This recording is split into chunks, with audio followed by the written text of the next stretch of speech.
26th degree. Prince of Mercy, or Scottish Trinitarian.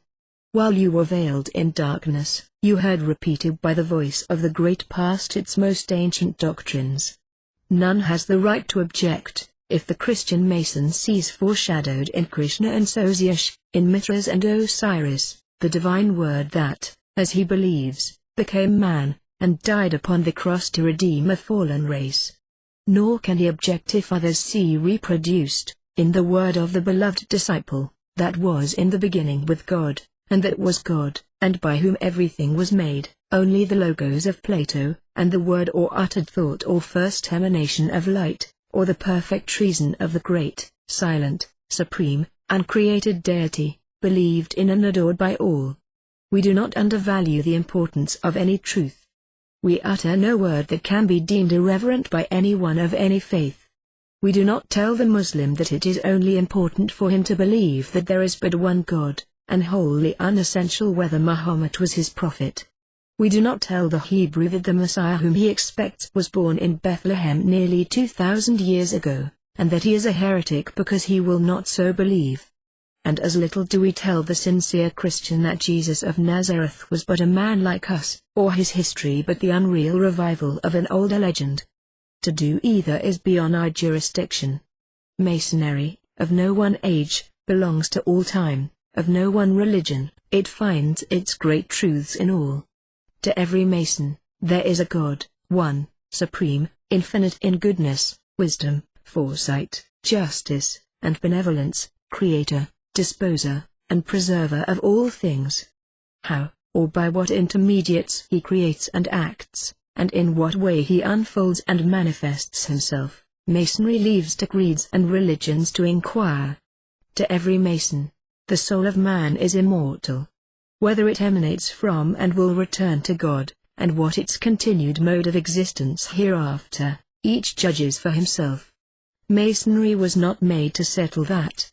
To every Mason, wisdom or intelligence, force or strength, and harmony, or fitness and beauty, are the trinity of the attributes of God.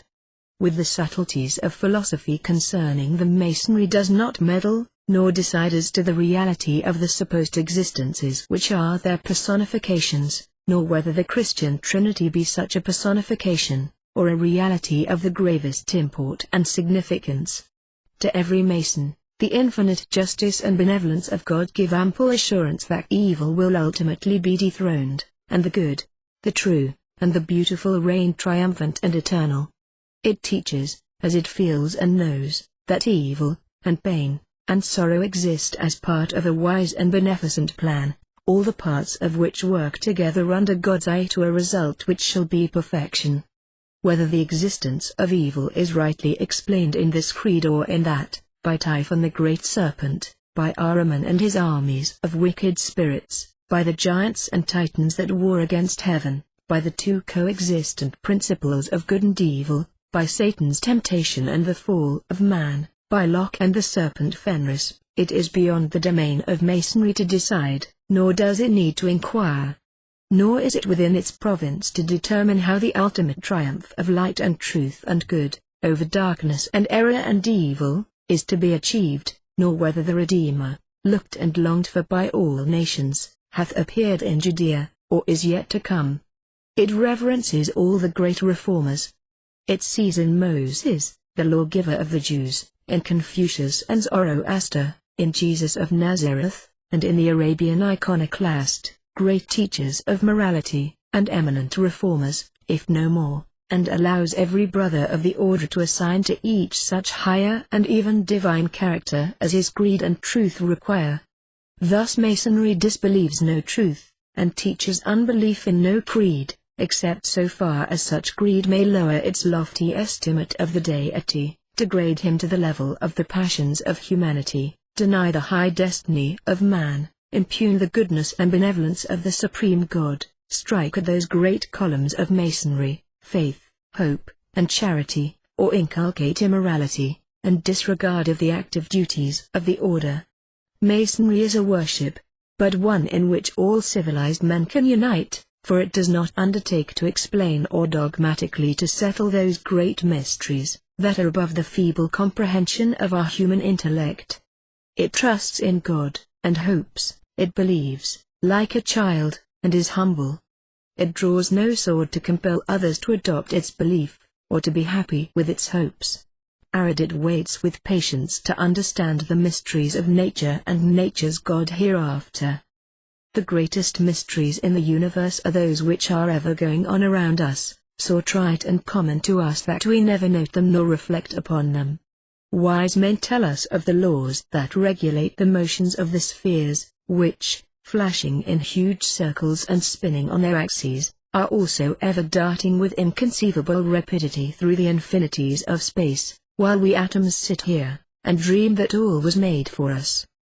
They tell us learnedly of centripetal and centrifugal forces, gravity and attraction, and all the other sounding terms invented to hide a want of meaning. There are other forces in the universe than those that are mechanical. Here are 2-minute seeds, not much unlike in appearance, and 2 of larger size. Hand them to the learned pundit, chemistry, who tells us how combustion goes on in the lungs, and plants are fed with phosphorus and carbon, and the alkalis and silex. Let her decompose them, analyze them, torture them in all the ways she knows. The net result of each is a little sugar, a little fibrin, a little water, carbon, potassium, sodium, and the like. One cares not to know what. We hide them in the ground, and the slight rains moisten them, and the sun shines upon them, and little slender shoots spring up and grow, and what a miracle is the mere growth! The force, the power, the capacity by which the little feeble shoot, that a small worm can nip off with a single snap of its mandibles, extracts from the earth and air and water the different elements, so learnedly catalogued, with which it increases in stature, and rises imperceptibly towards the sky. One grows to be a slender, fragile, feeble stalk, soft of texture, like an ordinary weed, another a strong bush, of woody fiber, armed with thorns, and sturdy enough to bid defiance to the winds, the third a tender tree, subject to be blighted by the frost, and looked down upon by all the forest, while another spreads its rugged arms abroad, and cares for neither frost nor ice, nor the snows that for months lie around its roots. But lo!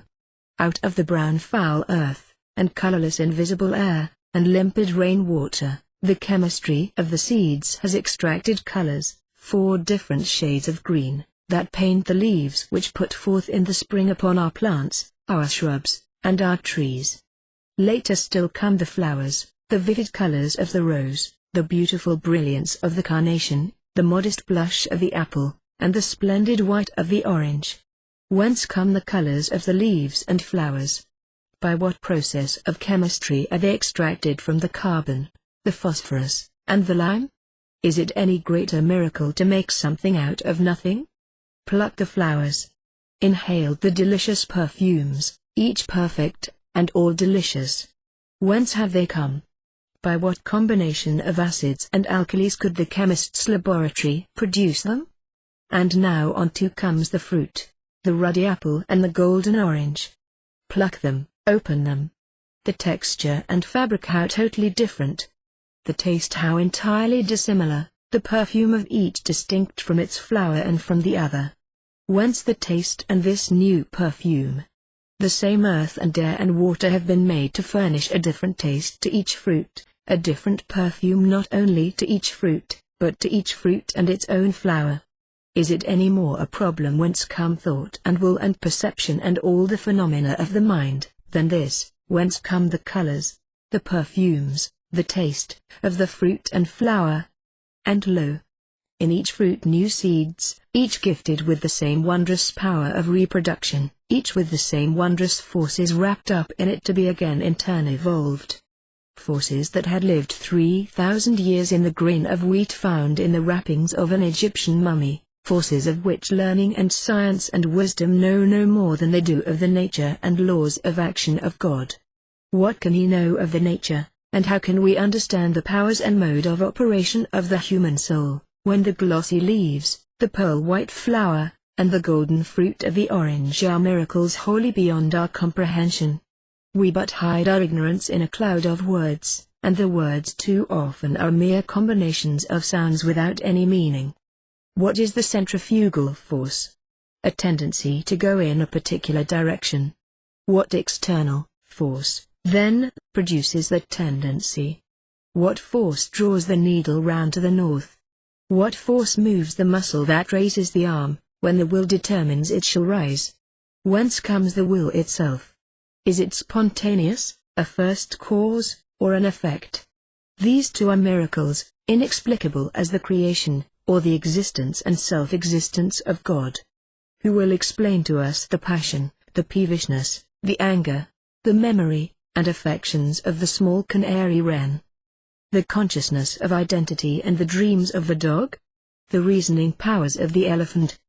The wondrous instincts, passions, government, and civil policy, and modes of communication of ideas of the ant and bee? Who has yet made us to understand, with all his learned words, how heat comes to us from the sun, and light from the remote stars, setting out upon its journey earthward from some, at the time the Chaldeans commenced to build the Tower of Babel? Or how the image of an external object comes to and fixes itself upon the retina of the eye, and when there, how that mere empty, unsubstantial image becomes transmuted into the wondrous thing that we call sight?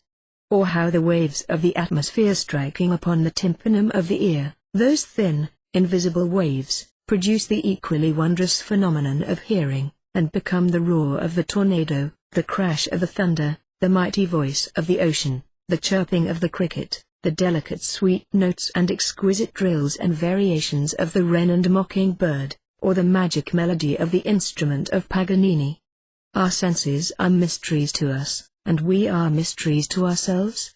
Philosophy has taught us nothing as to the nature of our sensations, our perceptions, our cognizances, the origin of our thoughts and ideas, but words. By no effort or degree of reflection, never so long continued, can man become conscious of a personal identity in himself, separate and distinct from his body and his brain. We torture ourselves in the effort to gain an idea of ourselves, and weary with the exertion. Who has yet made us understand how, from the contact with a foreign body, the image in the eye, the wave of air impinging on the ear, particular particles entering the nostrils, and coming in contact with the palate, come sensations in the nerves, and from that, perception in the mind, of the animal or the man? What do we know of substance? Men even doubt yet whether it exists. Philosophers tell us that our senses make known to us only the attributes of substance, extension, hardness, color, and the like, but not the thing itself that is extended, solid, black or white, as we know the attributes of the soul, its thoughts and its perceptions, and not the soul itself which perceives and thinks. What a wondrous mystery is there in heat and light, existing, we know not how, within certain limits, narrow in comparison with infinity, beyond which on every side stretch out infinite space and the blackness of unimaginable darkness, and the intensity of inconceivable cold. Think only of the mighty power required to maintain warmth and light in the central point of such an infinity, to whose darkness that of midnight, to whose cold that of the last Arctic island is nothing. And yet God is everywhere. And what a mystery are the effects of heat and cold upon the wondrous fluid that we call water. What a mystery lies hidden in every flake of snow and in every crystal of ice, and in their final transformation into the invisible vapor that rises from the ocean or the land, and floats above the summits of the mountains. What a multitude of wonders, indeed, has chemistry unveiled to our eyes. Think only that if some single law enacted by God were at once repealed, that of attraction or affinity or cohesion, for example, the whole material world, with its solid granite and adamant, its veins of gold and silver, its trap and porphyry, its huge beds of coal, our own frames and the very ribs and bones of this apparently indestructible earth, would instantaneously dissolve, with all suns and stars and worlds throughout all the universe of God, into a thin invisible vapor of infinitely minute particles or atoms, diffused throughout infinite space, and with them light and heat would disappear, unless the deity himself be, as the ancient Persians thought, the eternal light and the immortal fire. The mysteries of the great universe of God. How can we with our limited mental vision expect to grasp and comprehend them? Infinite space, stretching out from us every way, without limit, infinite time, without beginning or end, and we, here, and now, in the center of each. An infinity of suns, the nearest of which only diminish in size, viewed with the most powerful telescope, each with its retinue of worlds, infinite numbers of such suns, so remote from us that their light would not reach us, journeying during an infinity of time, while the light that has reached us, from some that we seem to see, has been upon its journey for 50 centuries, our world spinning upon its axis, and rushing ever in its circuit round the sun, and it, the sun, and all our system revolving round some great central point, and that, and suns, stars, and worlds evermore flashing onward with incredible rapidity through illimitable space, and then, in every drop of water that we drink, in every morsel of much of our food, in the air, in the earth, in the sea, incredible multitudes of living creatures, invisible to the naked eye, of a minuteness beyond belief, yet organized, living, feeding, perhaps with consciousness of identity, and memory and instinct. Such are some of the mysteries of the great universe of God.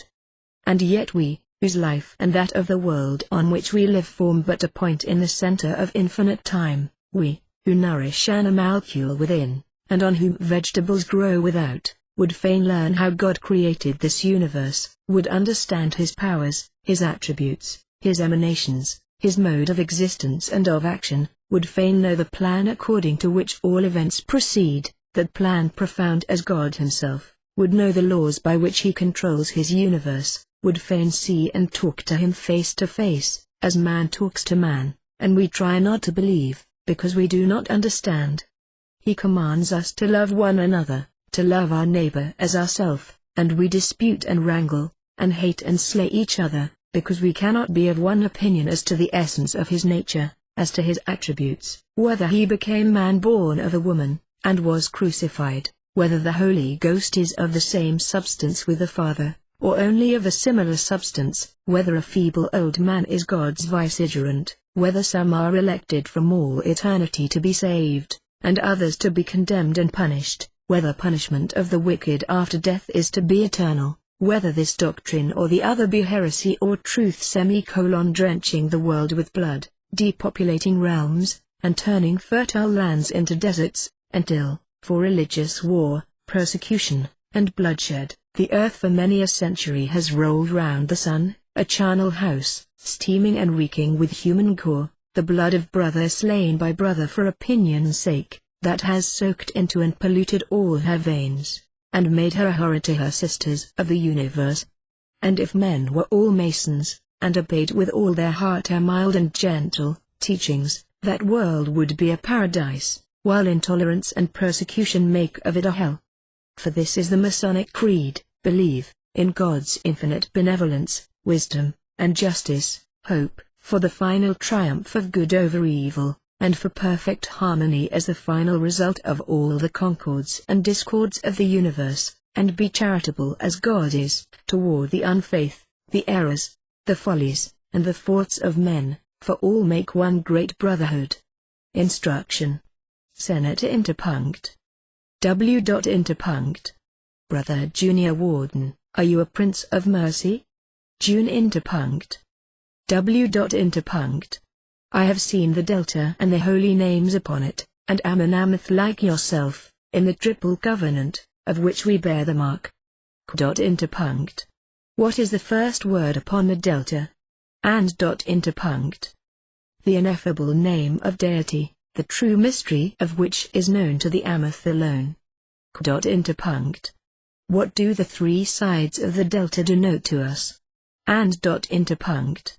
To us, and to all Masons, the three great attributes or developments of the essence of the deity, wisdom, or the reflective and designing power, in which, when there was naught but God, the plan and idea of the universe was shaped and formed, force, or the executing and creating power, which instantaneously acting, realize the type and idea framed by wisdom, and the universe, and all stars and worlds, and light and life, and men and angels and all living creatures were, and harmony, or the preserving power, order, and beauty, maintaining the universe in its state, and constituting the law of harmony, motion, proportion, and progression. Wisdom, which thought the plan, strength, which created, harmony, which upholds and preserves. The Masonic Trinity, 3 powers and 1 essence.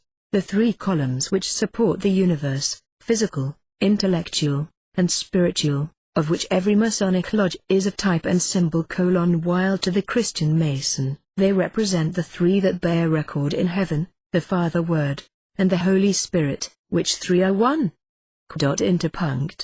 What do the 3 Greek letters upon the delta, I. H. Iota, estimated time of arrival, and sigma, represent? And. 3 of the names of the supreme deity among the Syrians, Phoenicians and Hebrews. Common self-existence. Al, are the nature God, or soul of the universe. Shaddai, supreme power. Also 3 of the 6 chief attributes of God, among the Kabbalists. Wisdom, the intellect, of the Egyptians, the word, of the Platonists, and the wisdom, of the Gnostics. Magnificence, Al, the symbol of which was the lion's head, and victory and glory, Sabaoth, which are the 2 columns Chichen and Boaz, that stand in the portico of the Temple of Masonry. To the Christian Mason they are the first 3 letters of the name of the Son of God, who died upon the cross to redeem mankind. What is the first of the 3 covenants, of which we bear the mark? And. That which God made with Noah, when he said, I will not again curse the earth any more for man's sake, neither will I smite any more everything living as I have done. While the earth remaineth, seed time and harvest, and cold and heat, and winter and summer, and day and night shall not cease. I will establish my covenant with you, and with your seed after you, and with every living creature. All mankind shall no more be cut off by the waters of a flood, nor shall there any more be a flood to destroy the earth. This is the token of my covenant. I do set my bow in the cloud, and it shall be for a token of a covenant between me and the earth, an everlasting covenant between me and every living creature on the earth. What is the second of the 3 covenants? And. That which God made with Abraham, when he said, I am the absolute uncreated God. I will make my covenant between me and thee, and thou shalt be the father of many nations, and kings shall come from thy loins. I will establish my covenant between me and thee, and thy descendants after thee, to the remotest generations, for an everlasting covenant, and I will be thy God and their God, and will give thee the land of Canaan for an everlasting possession. What is the 3rd covenant? And. That which God made with all men by his prophets, when he said, I will gather all nations and tongues, and they shall come and see my glory. I will create new heavens and a new earth, and the former shall not be remembered, nor come into mind. The sun shall no more shine by day, nor the moon by night, but the Lord shall be an everlasting light and splendor. His Spirit and his word shall remain with men forever. The heavens shall vanish away like vapor, and the earth shall wax old like a garment, and they that dwell therein shall die, but my salvation shall be forever, and my righteousness shall not end, and there shall be light among the Gentiles, and salvation unto the ends of the earth. The redeemed of the Lord shall return, and everlasting joy be on their heads, and sorrow and mourning shall flee away. What is the symbol of the triple covenant? And. The triple triangle. Of what else is it the symbol to us? And. Of the trinity of attributes of the deity, and of the triple essence of man, the principle of life, the intellectual power, and the soul or immortal emanation from the deity. What is the first great truth of the sacred mysteries? And. no man hath seen God at any time. He is one, eternal, all-powerful, all-wise, infinitely just, merciful, benevolent, and compassionate, creator and preserver of all things, the source of light and life, coextensive with time and space, who thought, and with the thought created the universe and all living things, and the souls of men, that is, the permanent, while everything beside is a perpetual genesis. Interpunct. Apostrophe, that is the second great truth of the sacred mysteries. And interpunct. The soul of man is immortal, not the result of organization, nor an aggregate of modes of action of matter, nor a succession of phenomena and perceptions, but an existence, one and identical, a living spirit, a spark of the great central light, that hath entered info and dwells in the body, to be separated therefrom at death, and returned to God who gave it, that doth not disperse nor vanish at death, like breath or a smoke, nor can be annihilated, but still exists and possesses activity and intelligence, even as it existed in God, before it was enveloped in the body. Interpunct. What is the third great truth in Masonry? And interpunct. The impulse which directs to right conduct, and deters from crime, is not only older than the ages of nations and cities, but coeval with that divine being who sees and rules both heaven and earth. Nor did Tarquin less violate that eternal law, though in his reign there might have been no written law at Rome against such violence, for the principle that impels us to right conduct, and warns us against guilt, springs out of the nature of things. It did not begin to be law when it was first written, nor was it originated, but it is coeval with the divine intelligence itself. The consequence of virtue is not to be made the end thereof, and laudable performances must have deeper roots, motives, and instigations, to give them the stamp of virtues. Interpunct. What is the fourth great truth in Masonry? And interpunct. The moral truths are as absolute as the metaphysical truths. Even the deity cannot make it that there should be effects without a cause, or phenomena without substance. As little could he make it to be sinful and evil to respect our pledged word, to love truth, to moderate our passions. The principles of morality are axioms, like the principles of geometry. The moral laws are the necessary relations that flow from the nature of things, and they are not created by, but have existed eternally in God. Their continued existence does not depend upon the exercise of His will. Truth and justice are of His essence. Not because we are feeble and God omnipotent, is it our duty to obey His law. We may be forced, but are not under obligation, to obey the stronger. God is the principle of morality, but not by His mere will, which, abstracted from all other of His attributes, would be neither just nor unjust. Good is the expression of His will, in so far as that will is itself the expression of eternal, absolute, uncreated justice, which is in God, which His will did not create, but which it executes and promulgates, as our will proclaims and promulgates and executes the idea of the good which is in us. He has given us the law of truth and justice, but He has not arbitrarily instituted that law. Justice is inherent in His will, because it is contained in His intelligence and wisdom, in His very nature and most intimate essence. Interpunct. What is the fifth great truth in Masonry? And interpunct. There is an essential distinction between good and evil, what is just and what is unjust, and to this distinction is attached, for every intelligent and free creature, the absolute obligation of conforming to what is good and just. Man is an intelligent and free being, free, because he is conscious that it is his duty, and because it is made his duty, to obey the dictates of truth and justice, and therefore he must necessarily have the power of doing so, which involves the power of not doing so, capable of comprehending the distinction between good and evil, justice and injustice, and the obligation which accompanies it, and of naturally adhering to that obligation, independently of any contract or positive law, capable also of resisting the temptations which urge him toward evil and injustice, and of complying with the sacred law of eternal justice. that man is not governed by a resistless fate or inexorable destiny, but is free to choose between the evil and the good, that justice and right, the good and beautiful, are of the essence of the divinity, like his infinitude, and therefore they are laws to man, that we are conscious of our freedom to act, as we are conscious of our identity, and the continuance and connectedness of our existence, and have the same evidence of one as of the other, and if we can put one in doubt, we have no certainty of either, and everything is unreal, that we can deny our free will and free agency, only upon the ground that they are in the nature of things impossible, which would be to deny the omnipotence of God. Interpunct. What is the sixth great truth of Masonry? Interpunct. The necessity of practicing the moral truths is obligation.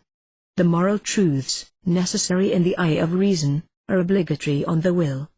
The moral obligation, like the moral truth that is its foundation, is absolute.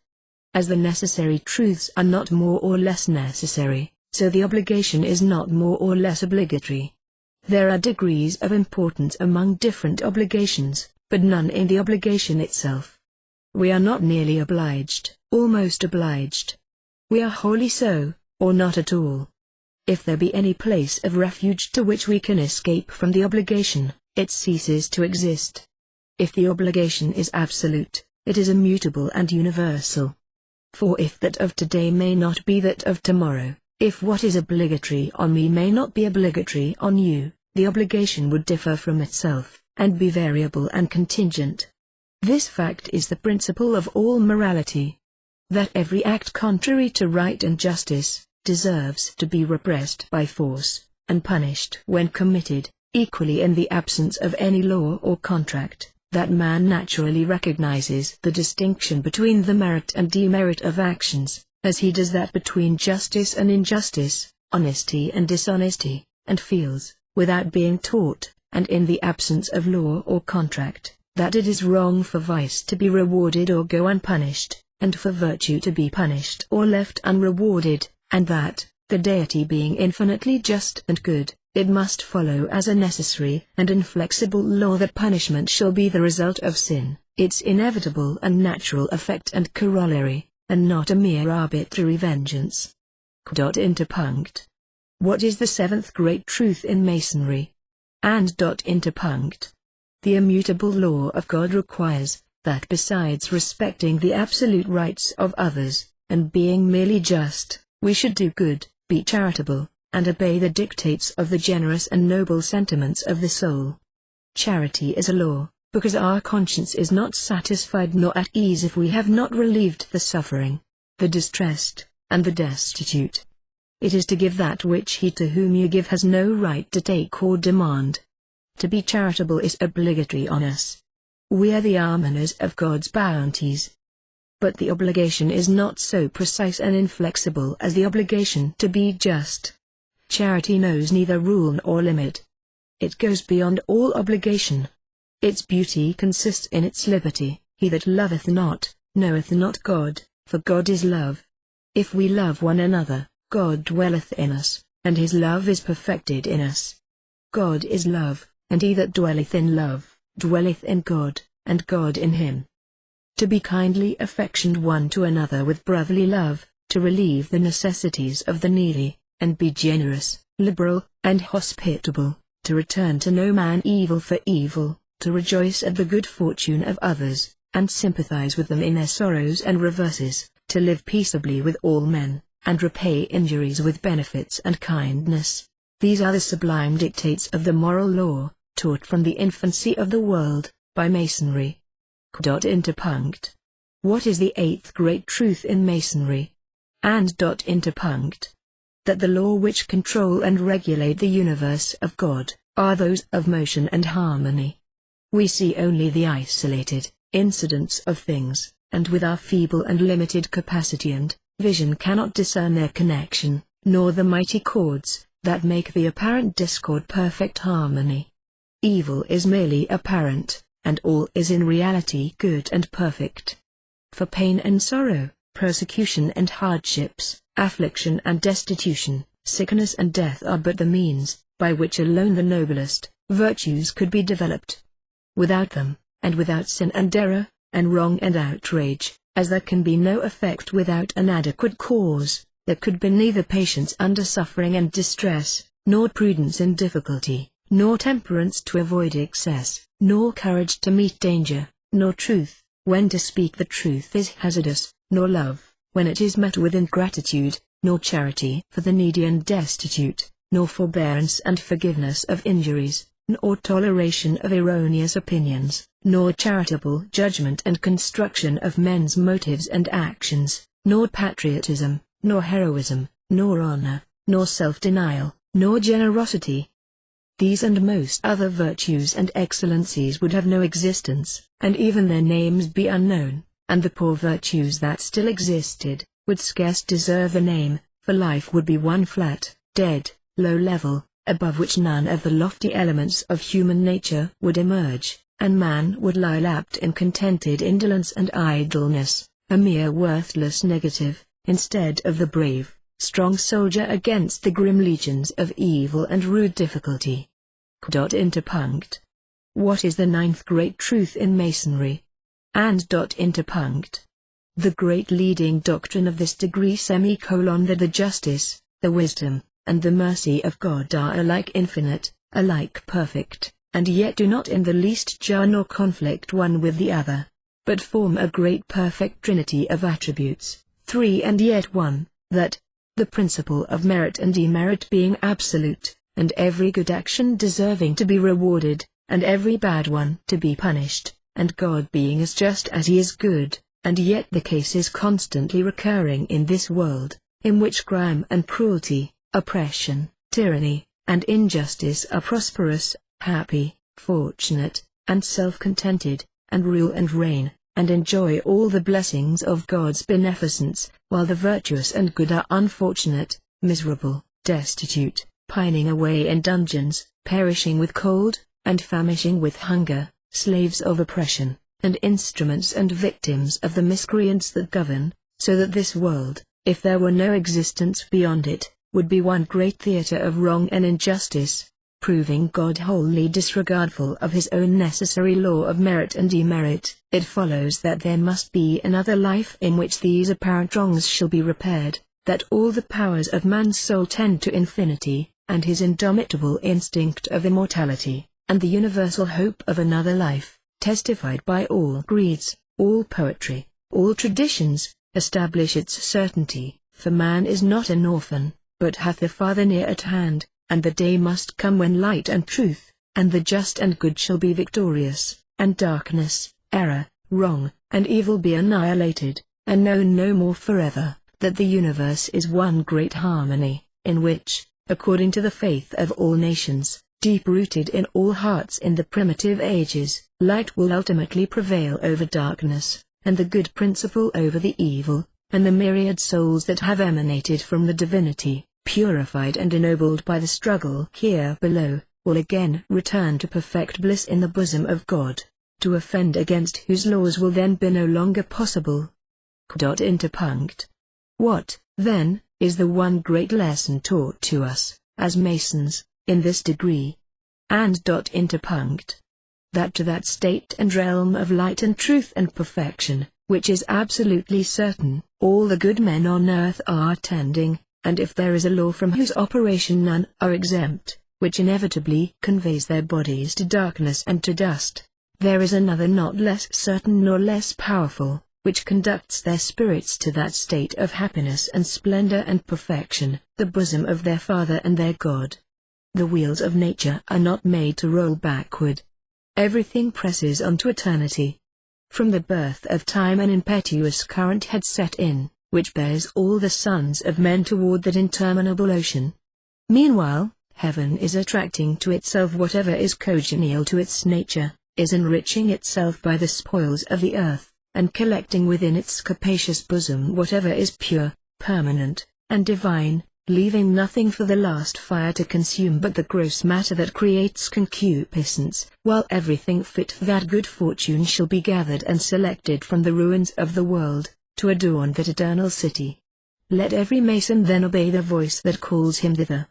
Let us seek the things that are above, and be not content with a world that must shortly perish, and which we must speedily quit, while we neglect to prepare for that in which we are invited to dwell forever. While everything within us and around us reminds us of the approach of death, and concurs to teach us that this is not our rest, let us hasten our preparations for another world, and earnestly implore that help and strength from our Father, which alone can put an end to that fatal war which our desires have too long waged with our destiny. When these move in the same direction, and that which God's will renders unavoidable shall become our choice, all things will be ours, life will be divested of its vanity, and death disarmed of its terrors. Interpunct. What are the symbols of the purification necessary to make us perfect Masons? And interpunct.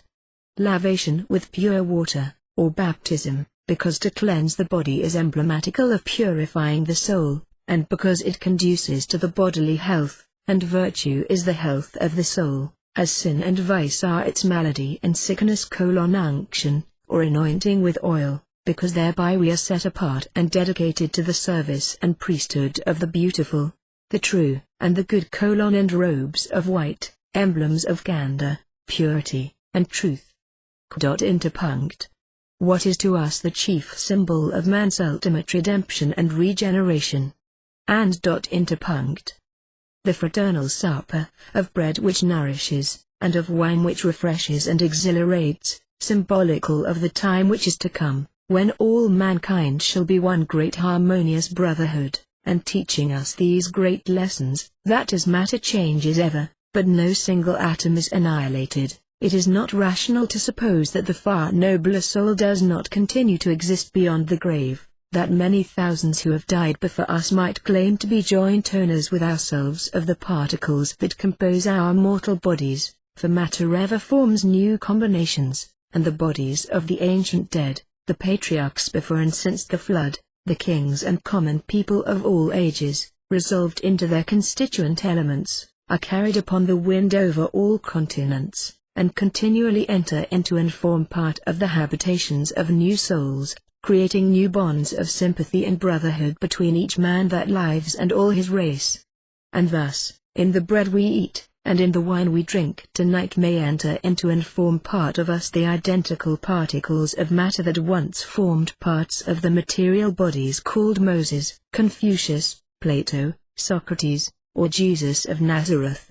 In the truest sense, we eat and drink the bodies of the dead, and cannot say that there is a single atom of our blood or body, the ownership of which some other soul might not dispute with us. It teaches us also the infinite beneficence of God, who sends us seedtime and harvest each in its season, and makes his showers to fall and his sun to shine alike upon the evil and the good, bestowing upon us unsolicited his innumerable blessings, and asking no return. For there are no angels stationed upon the watchtowers of creation to call the world to prayer and sacrifice, but he bestows his benefits in silence, like a kind friend who comes at night, and, leaving his gifts at the door, to be found by us in the morning, goes quietly away and asks no thanks, nor ceases his kind offices for our ingratitude. And thus the bread and wine teach us that our mortal body is no more we than the house in which we live, or the garments that we wear, but the soul is the one, identical, unchangeable, immortal emanation from the deity, to return to God and be forever happy, in his good time, as our mortal bodies, dissolving, return to the elements from which they came, their particles coining and going ever in perpetual genesis. To our Jewish brethren, this supper is symbolical of the Passover; to the Christian Mason, of that eaten by Christ and his disciples, when, celebrating the Passover, he broke bread and gave it to them, saying, "Take, eat.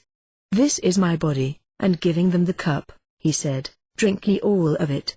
For this is my blood of the New Testament, which is shed for many for the remission of sins," thus symbolizing the perfect harmony and union between himself and the faithful, and his death upon the cross for the salvation of man. The history of Masonry is the history of philosophy. Masons do not pretend to set themselves up for instructors of the human race. But, though Asia produced and preserved the mysteries, Masonry has, in Europe and America, given regularity to their doctrines, spirit, and action, and developed the moral advantages which mankind may reap from them. More consistent, and more simple in its mode of procedure, it has put an end to the vast allegorical pantheon of ancient mythologies, and itself become a science. None can deny that Christ taught a lofty morality: love one another, forgive those that despitefully use you and persecute you, be pure of heart, meek, humble, contented, lay not up riches on earth, but in heaven, submit to the powers lawfully over you, become like these little children, or ye cannot be saved, for of such is the kingdom of heaven. Forgive the repentant, and cast no stone at the sinner. If you too have sinned, do unto others as ye would have others do unto you. Such, and not abstruse questions of theology, were his simple and sublime teachings. The early Christians followed in his footsteps. The first preachers of the faith had no thought of domination. Entirely animated by his saying, that he among them should be first, who should serve with the greatest devotion, they were humble, modest, and charitable, and they knew how to communicate this spirit of the inner man to the churches under their direction. These churches were at first but spontaneous meetings of all Christians inhabiting the same locality. A pure and severe morality, mingled with religious enthusiasm, was the characteristic of each, and excited the admiration even of their persecutors. Everything was in common among them: their property, their joys, and their sorrows. In the silence of night they met for instruction and to pray together. Their love feasts, or fraternal repasts, ended these reunions, in which all differences in social position and rank were effaced in the presence of a paternal divinity. Their sole object was to make men better, by bringing them back to a simple worship, of which universal morality was the basis, and to end those numerous and cruel sacrifices which everywhere inundated with blood the altars of the gods. Thus did Christianity reform the world, and obey the teachings of its founder. It gave to woman her proper rank and influence, it regulated domestic life, and by admitting the slaves to the love feasts, it by degrees raised them above the depression under which half of mankind had groaned for ages. This, in its purity, as taught by Christ himself, was the true primitive religion, as communicated by God to the patriarchs. It was no new religion, but the reproduction of the oldest of all, and its true and perfect morality is the morality of Masonry, as is the morality of every creed of antiquity. In the early days of Christianity, there was an initiation like those of the pagans. Persons were admitted on special conditions only. To arrive at a complete knowledge of the doctrine, they had to pass 3 degrees of instruction. The initiates were consequently divided into 3 classes: the first, auditors; the second, catechumens; and the third, the faithful. The auditors were a sort of novices, who were prepared by certain ceremonies and certain instruction to receive the dogmas of Christianity. A portion of these dogmas was made known to the catechumens, who, after particular purifications, received baptism, or the initiation of the theogenesis, divine generation, but in the grand mysteries of that religion, the incarnation, nativity, passion, and resurrection of Christ, none were initiated but the faithful.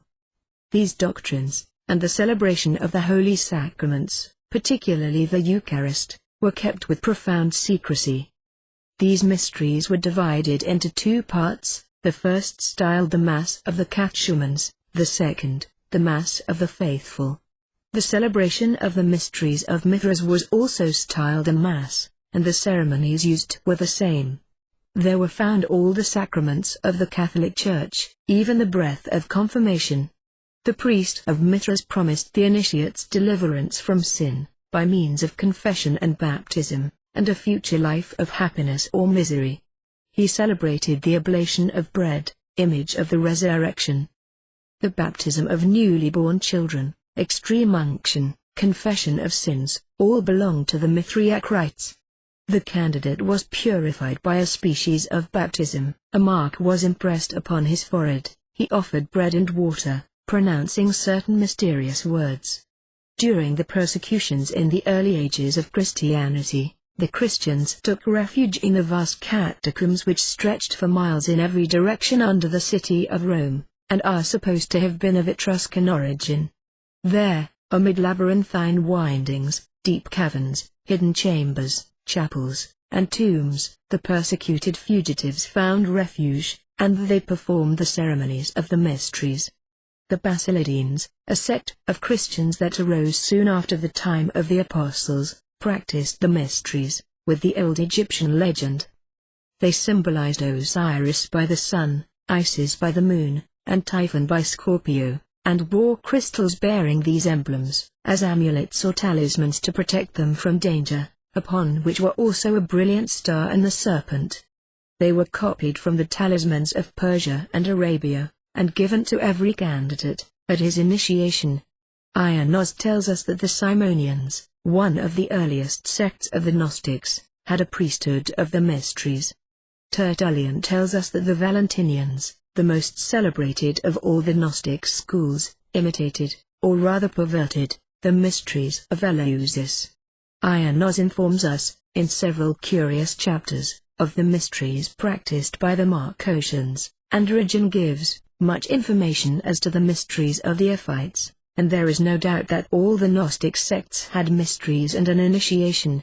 They all claimed to possess a secret doctrine, coming to them directly from Jesus Christ, different from that of the Gospels and Epistles, and superior to those communications, which in their eyes, were merely exoteric. This secret doctrine they did not communicate to everyone, and among the extensive sect of the Basilidenes hardly 1 in 1,000 knew it, as we learn from Ionos. We know the name of only the highest class of their initiates. They were comma, and strangers to the world, styled elect or elas, comma. They had at least 3 degrees, the material, the intellectual, and the spiritual, and the lesser and greater mysteries, and the number of those who attained the highest degree was quite small. Baptism was one of their most important ceremonies, and the Basilidenes celebrated the 10th of January, as the anniversary of the day on which Christ was baptized in Jordan. They had the ceremony of laying on of hands, by way of purification, and that of the mystic banquet, emblem of that to which they believed the heavenly wisdom would come. One day admit them, in the fullness of things, their ceremonies were much more like those of the Christians than those of Greece, but they mingled with the much that was borrowed from the Orient and Egypt, and taught the primitive truths, mixed with a multitude of fantastic errors and fictions.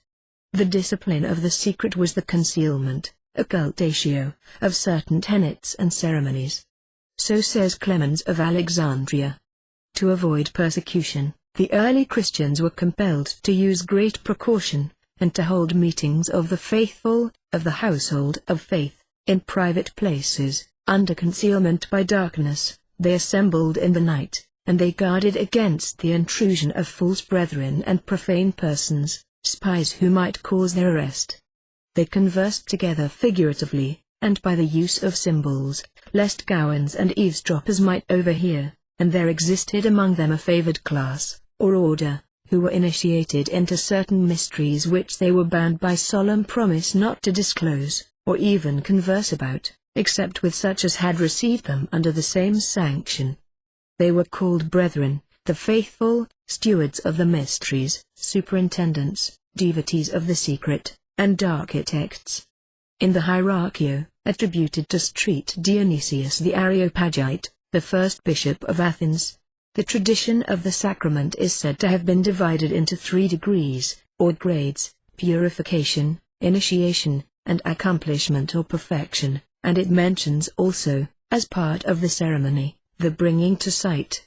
The Apostolic Constitutions, attributed to Clemens, Bishop of Rome, describe the early Church, and say, these regulations must on no account be communicated to all sorts of persons, because of the mysteries contained in them. They speak of the deacon's duty to keep the doors, that none uninitiated should enter at the oblation. Osturiae, or doorkeepers, kept guard, and gave notice of the time of prayer and church assemblies, and also by private signal, in times of persecution, gave notice to those within, to enable them to avoid danger. The mysteries were open to the fives or faithful only, and no spectators were allowed at the communion. Tertullian, who died about A.D. 216, says in his Apology, "None are admitted to the religious mysteries without an oath of secrecy. We appeal to your Thracian and Eleusinian mysteries, and we are especially bound to this caution, because if we prove faithless, we should not only provoke heaven, but draw upon our heads the utmost trigger of human displeasure. And should strangers betray us? They know nothing but by report and hearsay. Far hence, ye profane, is the prohibition from all holy mysteries." Clemens, Bishop of Alexandria, born about AD 191, says, in his Stromata, that he cannot explain the mysteries, because he should thereby, according to the old proverb, put a sword into the hands of a child. He frequently compares the discipline of the secret with the heathen mysteries, as to their internal and recondite wisdom. Whenever the early Christians happened to be in company with strangers, more properly termed the profane, they never spoke of their sacraments, but indicated to one another what they meant by means of symbols and secret watchwords, disguisedly, and as by direct communication of mind with mind, and by enigmas. Origen, born AD 134 or 135, answering Celsus, who had objected that the Christians had a concealed doctrine, said, "Inasmuch as the essential and important doctrines and principles of Christianity are openly taught, it is foolish to object that there are other things that are recondite, for this is common to Christian discipline with that of those philosophers in whose teaching some things were exoteric and some esoteric, and it is enough to say that it was so with some of the disciples of Pythagoras." The formula which the primitive church pronounced at the moment of celebrating its mysteries was this: "Depart, ye profane. Let the catechumens, and those who have not been admitted or initiated, go forth." Archelaus, Bishop of Cascara in Mesopotamia, who, in the year 278, conducted a controversy with the Manichaeans, said, "These mysteries the Church now communicates to him who has passed through the introductory degree. They are not explained to the Gentiles at all, nor are they taught openly in the hearing of catechumens, but much that is spoken is in disguised terms, that the faithful, who possess the knowledge, may be still more informed, and those who are not acquainted with it, may suffer no disadvantage." Cyril, Bishop of Jerusalem, was born in the year 315, and died in 386. In his Catechesis he says, "The Lord spake in parables to his hearers in general, but to his disciples he explained in private the parables and allegories which he spoke in public. The splendor of glory is for those who are early enlightened, obscurity and darkness are the portion of the unbelievers and ignorant. Just so the Church discovers its mysteries to those who have advanced beyond the class of catechumens, we employ obscure terms with others." Saint Basil, the great Bishop of Caesarea, born in the year 326, and dying in the year 376, says, "We receive the dogmas transmitted to us by writing, and those which have descended to us from the apostles, beneath the mystery of oral tradition, for several things have been handed to us without writing, lest the vulgar, too familiar with our dogmas, should lose a due respect for them. This is what the uninitiated are not permitted to contemplate, and how should it ever be proper to write and circulate among the people an account of them?" Saint Gregory Nazianzen, Bishop of Constantinople, AD 379, says, "You have heard as much of the mystery as we are allowed to speak openly in the ears of all, the rest will be communicated to you in private, and that you must retain within yourself. Our mysteries are not to be made known to strangers." Saint Ambrose, Archbishop of Milan, who was born in 340, and died in 393, says in his work De Mysteriis, "All the mystery should be kept concealed, guarded by faithful silence, lest it should be inconsiderately divulged to the ears of the profane. It is not given to all to contemplate the depths of our mysteries. That they may not be seen by those who ought not to behold them, nor received by those who cannot preserve them. and in another work, he sins against God, who divulges to the unworthy the mysteries confided to him. The danger is not merely in violating truth, but in telling truth. If he allow himself to give hints of them to those from whom they ought to be concealed, beware of casting pearls before swine. Every mystery ought to be kept secret, and, as it were, to be covered over by silence, lest it should rashly be divulged to the ears of the profane. Take heed that you do not incautiously reveal the mysteries. Saint Augustine, Bishop of Hippo, who was born in 347, and died in 430, says in one of his discourses, having dismissed the catechumens, we have retained you only to be our hearers, because, besides those things which belong to all Christians in common, we are now to discourse to you of sublime mysteries, which none are qualified to hear, but those who, by the Master's favor, are made partakers of them. To have taught them openly, would have been to betray them.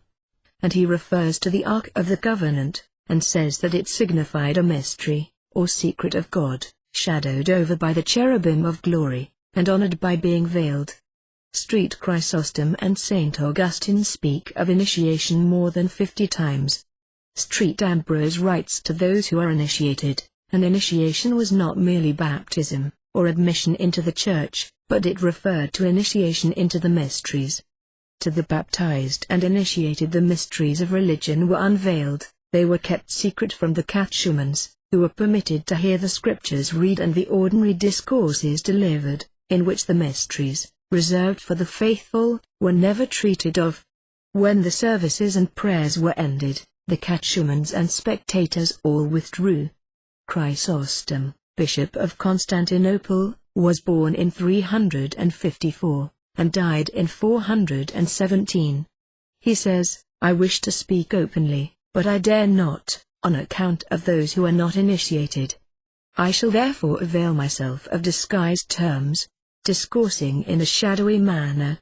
Where the holy mysteries are celebrated, we drive away all uninitiated persons, and then close the doors. He mentions the acclamations of the initiated, which, he says, I here pass over in silence, for it is forbidden to disclose such things to the profane. Palladius, in his Life of Chrysostom, records, as a great outrage, that, a tumult having been excited against him by his enemies, they forced their way into the penetralia, where the uninitiated beheld what was not proper for them to see. And Chrysostom mentions the same circumstance in his epistle to Pope Innocent. Saint Cyril of Alexandria, who was made bishop in 412, and died in 444, says in his 7th book against Julian, these mysteries are so profound and so exalted, that they can be comprehended by those only who are enlightened. I shall not, therefore, attempt to speak of what is so admirable in them, lest by discovering them to the uninitiated, I should offend against the injunction not to give what is holy to the impure, nor cast pearls before such as cannot estimate their worth. I should say much more, if I were not afraid of being heard by those who are uninitiated, because men are apt to deride what they do not understand. And the ignorant, not being aware of the weakness of their minds, condemn what they ought most to venerate. Theodoret, Bishop of Sauropolis in Syria, was born in 393, and made bishop in 420. In one of his 3 dialogues, called The Immutable, he introduces orthodoxus, speaking thus, answer me, if you please, in mystical or obscure terms, for perhaps there are some persons present who are not initiated into the mysteries. And in his preface to Ezekiel, tracing up the secret discipline to the commencement of the Christian era, he says, these mysteries are so august, that we ought to keep them with the greatest caution. Minucius Felix, an eminent lawyer of Rome, who lived in 212, and wrote a defense of Christianity, says, many of them, the Christians, know each other by tokens and signs, notus et insignibus, and they form a friendship for each other, almost before they become acquainted. The Latin word, tessera, originally meant a square piece of wood or stone, used in making tessellated pavements, afterward a tablet on which anything was written, and then a cube or die. Its most general use was to designate a piece of metal or wood, square in shape, on which the watchword of an army was inscribed, whence tessera came to mean the watchword itself. There was also a tessera hospitalis, which was a piece of wood cut into two parts, as a pledge of friendship. Each party kept one of the parts, and they swore mutual fidelity by Jupiter. To break the tessera was considered a dissolution of the friendship. The early Christians used it as a mark, the watchword of friendship. With them it was generally in the shape of a fish, and made of bone. On its face was inscribed the word, a fish, the initials of which represented the Greek words, Jesus Christ, the Son of God, the Savior. Saint Augustine, De Fide et Symbolis, says, "This is the faith which in a few words is given to the novices to be kept by a symbol. These few words are known to all the faithful, that by believing they may be submissive to God, by being thus submissive, they may live rightly, by living rightly, they may purify their hearts and with a pure heart may understand what they believe." Maximus Torinus says, "The tessera is a symbol and sign by which to distinguish between the faithful and the profane." There are 3 degrees in Blue Masonry, and in addition to the 2 words of 2 syllables each, embodying the binary, 3, of 3 syllables each. There were 3 Grand Masters, the 2 Kings, and Kiam the Artificer. The candidate gains admission by 3 raps, and 3 raps call up the brethren.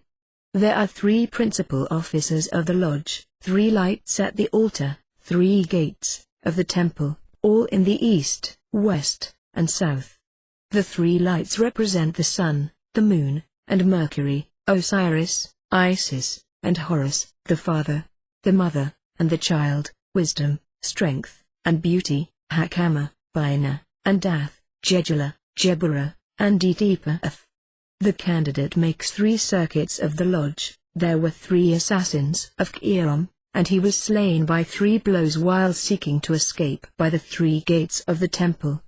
The ejaculation at his grave was repeated 3 times. There are 3 divisions of the temple, and 3, 5, and 7 steps. A master works with chalk, charcoal, and a vessel of clay. There are 3 movable and 3 immovable jewels. The triangle appears among the symbols. The 2 parallel lines enclosing the circle are connected at top, as are the columns Chichen and Boaz, symbolizing the equilibrium which explains the great mysteries of nature. This continual reproduction of the number 3 is not accidental, nor without a profound meaning, and we shall find the same repeated in all the ancient philosophies. The Egyptian gods form triads, the 3rd member in each proceeding from the other 2. Thus we have the triad of Thebes, Amun, Mot, and Kaso, that of Phili, Osiris, Isis, and Horus, that of Elephantine and the cataracts, Nif, Sate, and Anuk. Osiris, Isis, and Horus were the father, mother, and son, the latter being light, the soul of the world, the sun, the protogonos or first begotten.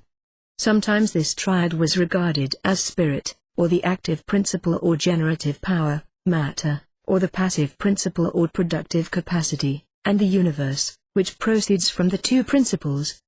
We also find in Egypt this triad or trinity, Amun-Ra, the creator, Osiris-Ra, the giver of fruitfulness, Horus-Ra the queller of light, symbolized by the summer, autumn, and spring Sunday, for the Egyptians had but 3 seasons, the 3 gates of the temple, and on account of the different effects of the sun on those 3 seasons, the deity appears in these 3 forms. The Phoenician trinity was Alomos, Chusras, and the egg out of which the universe proceeded. The Chaldean triad consisted of Bel, the Persian Zervana Akarna, Omists, and Ahriman, the good and evil principle alike outflowing from the Father, by their equilibrium and alternating preponderance to produce harmony. Each was to rule, in turn, for equal periods, until finally the evil principle should itself become good. The Chaldean and Persian oracles of Zoroaster give us the triad, fire, light, and ether. Orpheus celebrates the triad of Phanes, Aranos, and Chronos. Corrie says the Orphic trinity consisted of Metis, Phanes, and Derike, Aes, will, light or love, and life. Accusalaus makes it consist of matis, eros, anther, will, love, and ether. Phrysides of Syros, of fire, water, and air or spirit. In the two former we readily recognize Osiris and Isis, the sun and the Nile. The first three of the Persian Amshashpans were Bahman, the lord of light, Ardapist, the lord of fire, and Shariva, the lord of splendor. These at once lead us back to the Kabbalah. Plutarch says, the better and diviner nature consists of three: the intelligible, that is that and which exists within the intellect only as yet, and matter, and that which proceeds from these, which the Greeks call cosmos, of which Plato calls the intelligible, the idea, the exemplar, the father, matter, the mother, the nurse, and the receptacle and place of generation, and the issue of these two, the offspring and genesis. The Pythagorean fragments say, therefore, before the heaven was made, there existed idea and matter, and God the demiurgos, workman or active instrument, of the former. He made the world out of matter, perfect, only begotten, with a soul and intellect, and constituted it a divinity. Plato gives us thought, the father, primitive matter, the mother, and cosmos, the son, the issue of the two principles. Cosmos is the ensouled universe. With the later Platonists, the triad was potence, intellect, and spirit. Philo represents Sanchoniathons as fire, light, and flame, the three sons of Genos, but this is the Alexandrian, not the Phoenician idea. Aurelius says the demiurgos or creator is triple, and the three intellects are the three kings, he who exists, he who possesses, he who beholds. The first is that which exists by its essence. The second exists in the first, and contains or possesses in itself the universal of things, all that afterward becomes. The third beholds this universal, formed and fashioned intellectually, and so having a separate existence. The third exists in the second, and the second in the first. The most ancient Trinitarian doctrine on record is that of the Brahmins. The eternal supreme essence, called Parabrahma, Paratma, produced the universe by self-reflection, and first revealed himself as Brahma, the creating power, then as Vishnu, the preserving power, and lastly as Shiva, the destroying and renovating power, the three modes in which the Supreme Essence reveals himself in the material universe, but which soon to be regarded as three distinct deities. These three deities they styled the Trimurti, or Triad.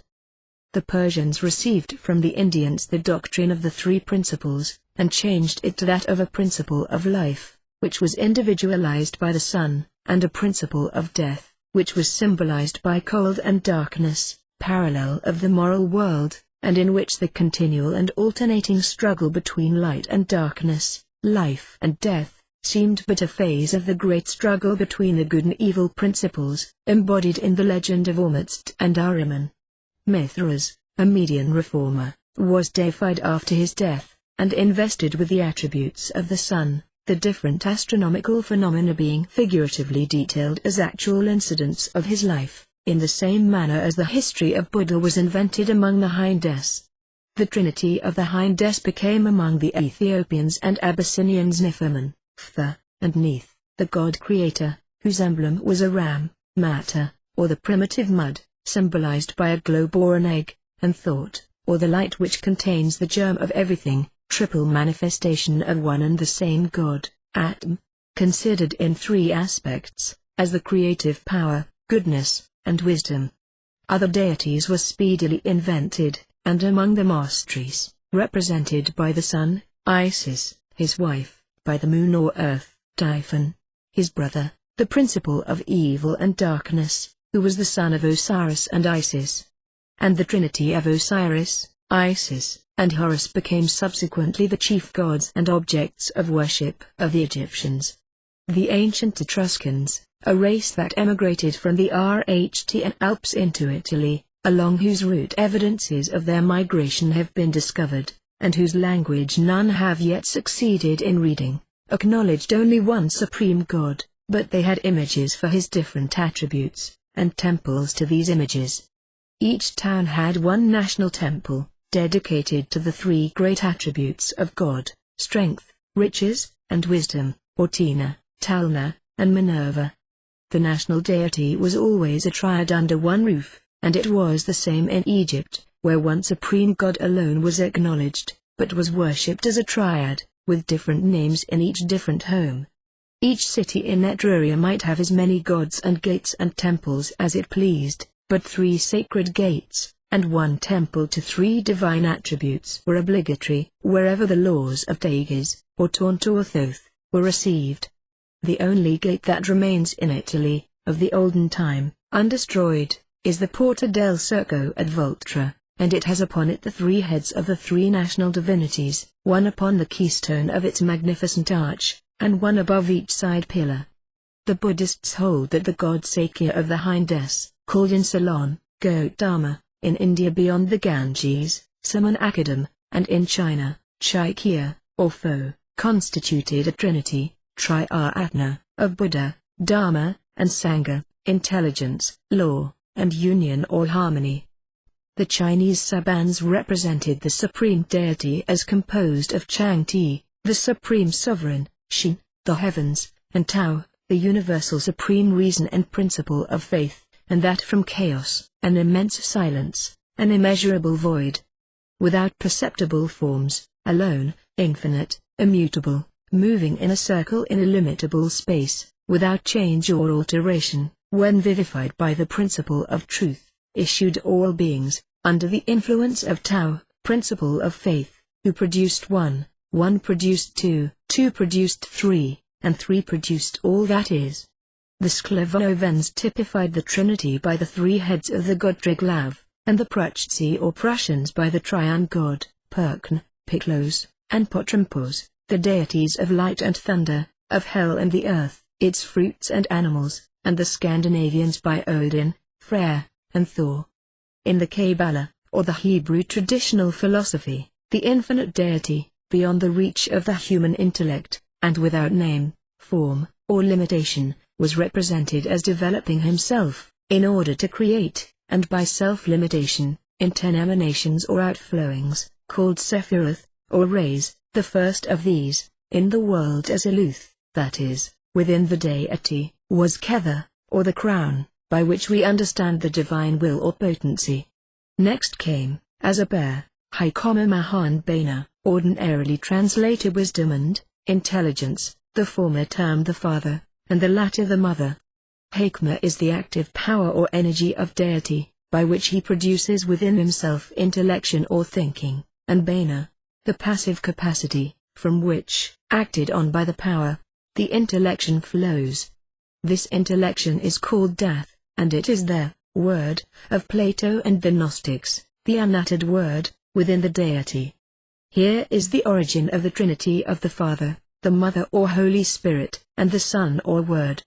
Another Trinity was composed of the 4th Sephira, Jedula or Kas, benignity or mercy, also termed Father, Abba, the 5th, Jebura, severity or strict justice, also termed the Mother, Ima, and the 6th, the Son or issue of these, Tiferoth, beauty or harmony. Everything, says the Sohar, proceeds according to the mystery of the balance, that is, by the equilibrium of opposites, and thus from the infinite mercy and the infinite justice, in equilibrium, flows the perfect harmony of the universe.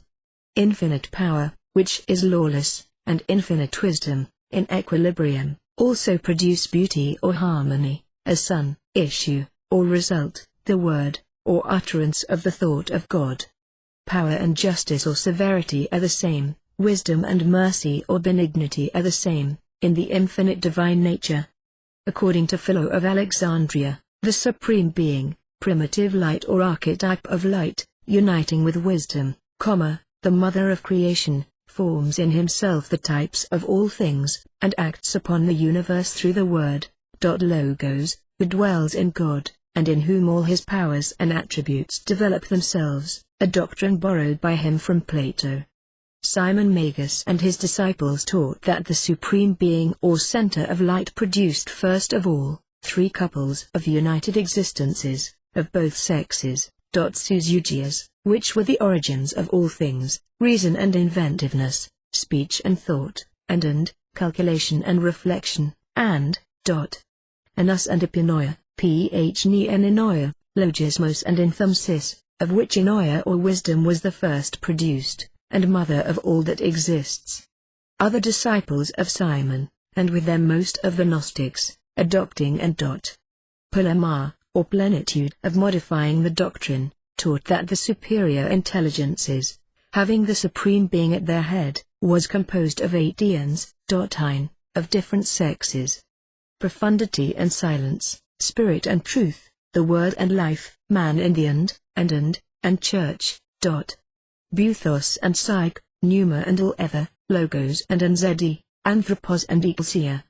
Bardisans, whose doctrines the Syrian Christians long embraced, taught that the unknown Father, happy in the plenitude of his life and perfections, first produced a companion for himself, sus Hugos, whom he placed in the celestial paradise and who became, by him, the mother of Christos, Son of the living God, that is laying aside the allegory, that the Eternal conceived, in the silence of his decrees, the thought of revealing himself by a being who should be his image or his son, that to the Son succeeded his sister and spouse, the Holy Spirit, and they produced 4 spirits of the elements, male and female, Mao and Jabsho, Nro and Rucho, then 7 mystic couples of spirits, and heaven and earth, and all that is, then 7 spirits governing the planets, 12 governing the constellations of the zodiac, and 36 starry intelligences whom he called deacons, while the Holy Spirit, Sophia Chamath, being both the holy intelligence and the soul of the physical world, went from the Palomar into that material world and there mourned her degradation, until Christos, her former spouse, coming to her with his divine light and love, guided her in the way to purification, and she again united herself with him as his primitive companion. Basilides, the Christian Gnostic, taught that there were 7 emanations from the Supreme Being, the firstborn, thought, the word, reflection, wisdom, power, and righteousness, and protogonos, nous, logos, phronsis, Sophia, dynamis, and Ikaros, from whom emanated other intelligences in succession, to the number, in all, of 365, which were God manifested, and composed the plenitude of the divine emanations, or the Godabruxes, of which the thought, or intellect, nous, united itself, by baptism in the river Jordan, with the man Jesus, servant, diakonos, of the human race, but did not suffer with him, and the disciples of Basilides taught that the, put on the appearance only of humanity, and that Simon of Cyrene was crucified in his stead and descended into heaven. Basilides held that out of the unrevealed God, who is at the head of the world of emanations, and exalted above all conception or designation, were evolved 7 living, self-subsistent, ever-active hypostatized powers, first, nous, 2d, logos, 3d, phronsis, fourth, Sophia, second, the active or operative power, fifth, dynamis, sixth, dikaios, seventh, ren. These 7 powers, dynamis, with the primal ground out of which they were evolved, constituted in his scheme the protogdoas, or first octave, the root of all existence. From this point, the spiritual life proceeded to evolve out of itself continually many gradations of existence, each lower one being still the impression, the antitype, of the immediate higher one. He supposed there were 365 of these regions or gradations, expressed by the mystical word first, the intellectual powers, the mind, the reason, the thinking power, wisdom, might, accomplishing the purposes of wisdom. Third, the moral attributes, holiness or moral perfection, inward tranquility, abraxas. The is thus interpreted, by the usual method of reckoning Greek letters numerically. 8,1. B,1. J,100. 8,1. X, 60. 8,1. x, 200 equals 365, which is the whole emanation world, as the development of the Supreme Being. In the system of Basilids, light, life, soul, and good were opposed to darkness, death, matter, and evil, throughout the whole course of the universe. According to the Gnostic view, God was represented as the immanent, incomprehensible and original source of all perfection, the unfathomable abyss. Buthos, according to Valentinus, exalted above all possibility of designation, of whom, properly speaking, nothing can be predicated, the of Basilids, the of Philo. From this incomprehensible essence of God, an immediate transition to finite things is inconceivable. Self-limitation is the first beginning of a communication of life on the part of God, the first passing of the hidden deity into manifestation, and from this proceeds all further self-developing manifestation of the divine essence. From this primal link in the chain of life there are evolved, in the first place, the manifold powers or attributes inherent in the divine essence, which, until that first self-comprehension, were all hidden in the abyss of his essence. Each of these attributes presents the whole divine essence under one particular aspect, and to each, therefore, in this respect, the title of God may appropriately be applied. These divine powers evolving themselves to self-subsistence, become thereupon the germs and principles of all further developments of life. The life contained in them unfolds and individualizes itself more and more, but in such a way that the successive grades of this evolution of life continually sink lower and lower, the spirits become feebler, the further they are removed from the first link in the series. The first manifestation they termed Hotu, or was hypostatically represented in a or procatal cis protoncatal tentathiu, which nous or logos.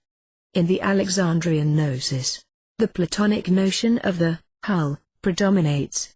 This is the dead, the unsubstantial, the boundary that limits from without the evolution of life in its gradually advancing progression, whereby the perfect is ever revolving itself into the less perfect.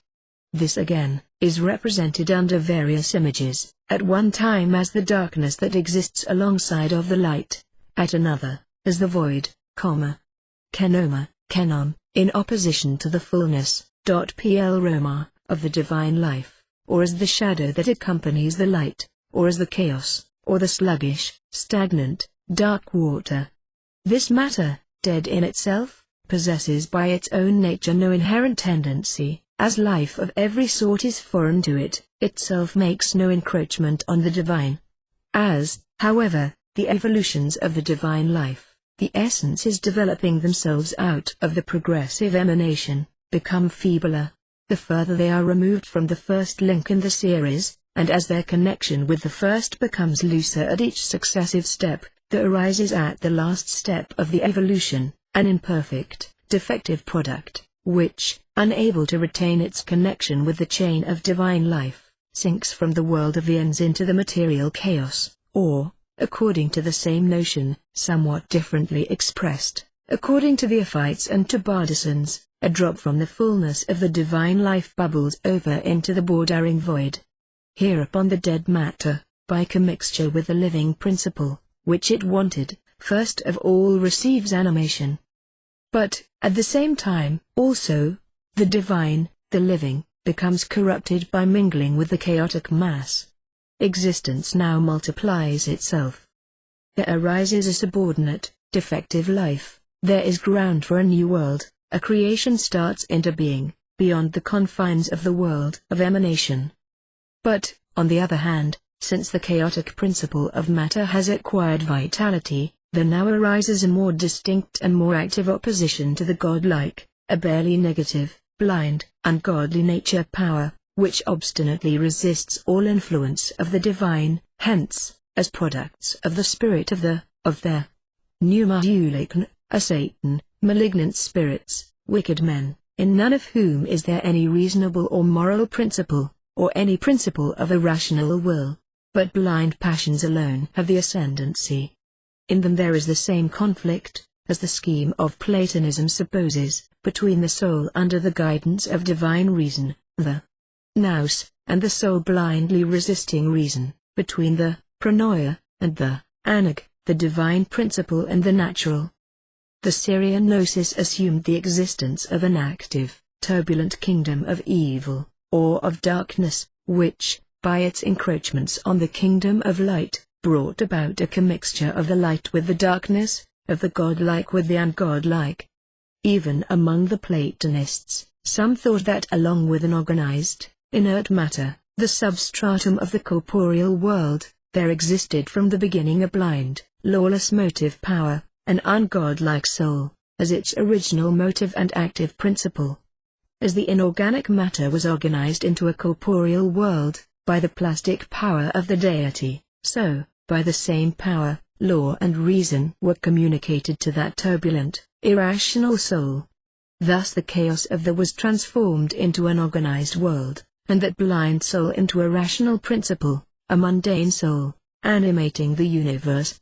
As from the latter proceeds all rational, spiritual life in humanity, so from the former proceeds all that is irrational, all that is under the blind sway of passion and appetite, and all malignant spirits are its progeny.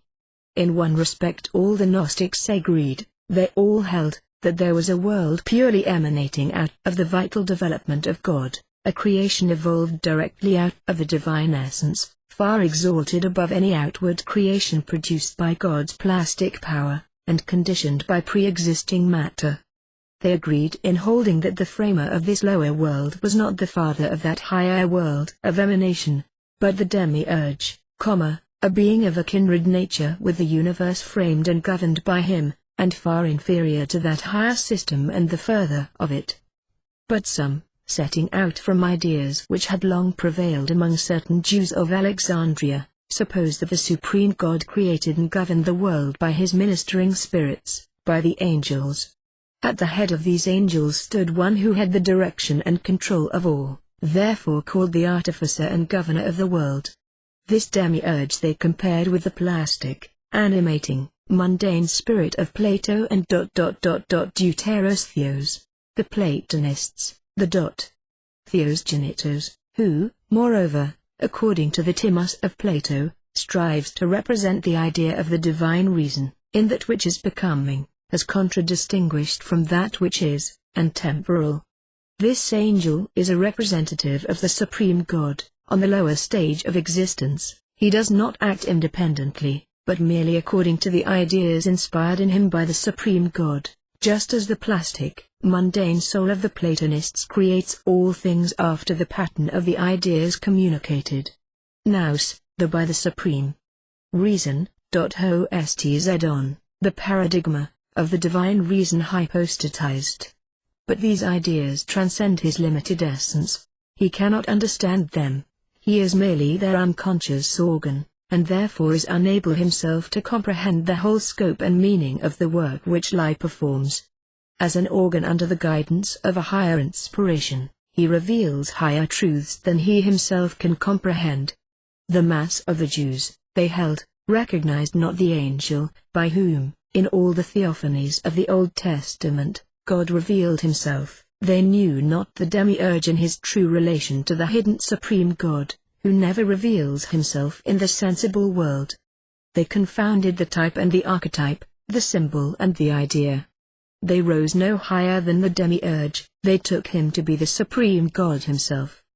But the spiritual men among them, on the contrary, clearly perceived, or at least divined, the ideas veiled under Judaism. They rose beyond the demiurge, to a knowledge of the supreme God, and are therefore properly his therapeutai.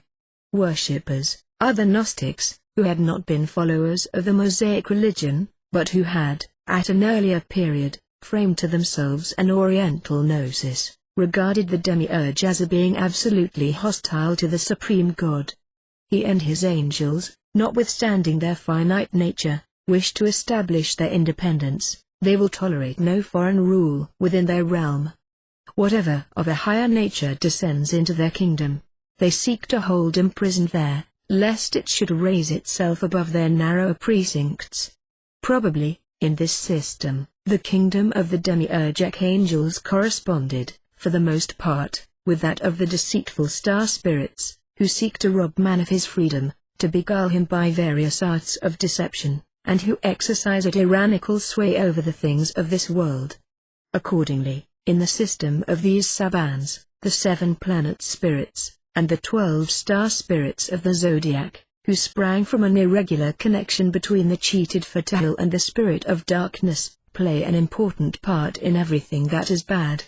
The demiurge is a limited and limiting being, proud, jealous, and revengeful, and this his character betrays itself in the Old Testament, which, the Gnostics held, came from him. They transferred to the demiurge himself, whatever in the idea of God, as presented by the Old Testament, appeared to them defective. Against his will and rule there was continually rebelling, revolting without control against the dominion which he, the fashioner, would exercise over it, casting off the yoke imposed on it, and destroying the work he had begun. The same jealous being, limited in his power, ruling with despotic sway, they imagined they saw in nature. He strives to check the germination of the divine seeds of life which the supreme God of holiness and love, who has no connection whatever with the sensible world, has scattered among men. That perfect God was at most known and worshipped in mysteries by a few spiritual men.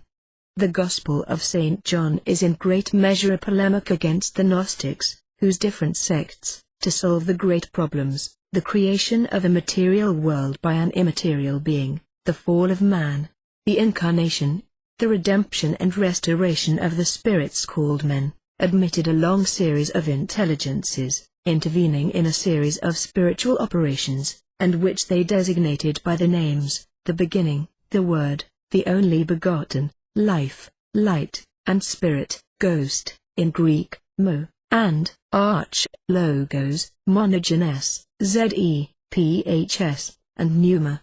St. John, at the beginning of his Gospel, avers that it was Jesus Christ who existed in the beginning, that he was the Word of God by which everything was made, that he was the only begotten, the life and the light, and that he diffuses among men the Holy Spirit, or Ghost, the divine life and light.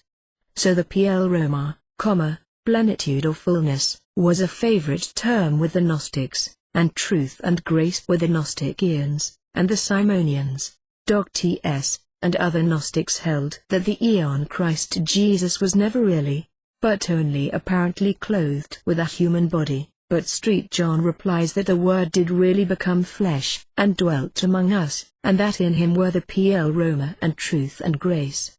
In the doctrine of Valentinus, reared a Christian at Alexandria, God was a perfect being, an abyss, buthos, which no intelligence could sound, because no eye could reach the invisible and ineffable heights on which he dwelt, and no mind could comprehend the duration of his existence. He has always been.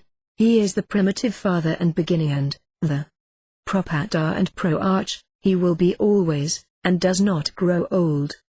The development of his perfections produced the intellectual world. After having passed infinite ages in repose and silence, he manifested himself by his thought, source of all his manifestations, and which received from him the germ of his Enoia, is also creations.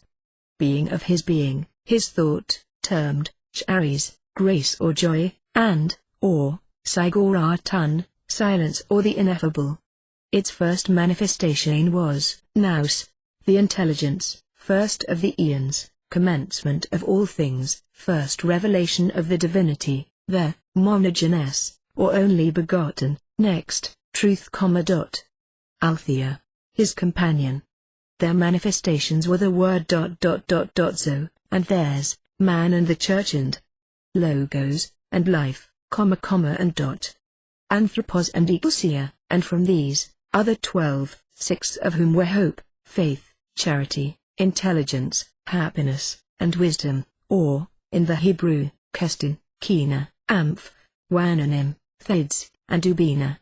The harmony of the eons, struggling to know and be united to the primitive God, was disturbed, and to redeem and restore them, the intelligence, produced Christ and the Holy Spirit his companion, who restored them to their first estate of happiness and harmony, and thereupon they formed the eon Jesus, born of a virgin, to whom the Christos united himself in baptism and who, with his companion Sophia Chamath, saved and redeemed the world.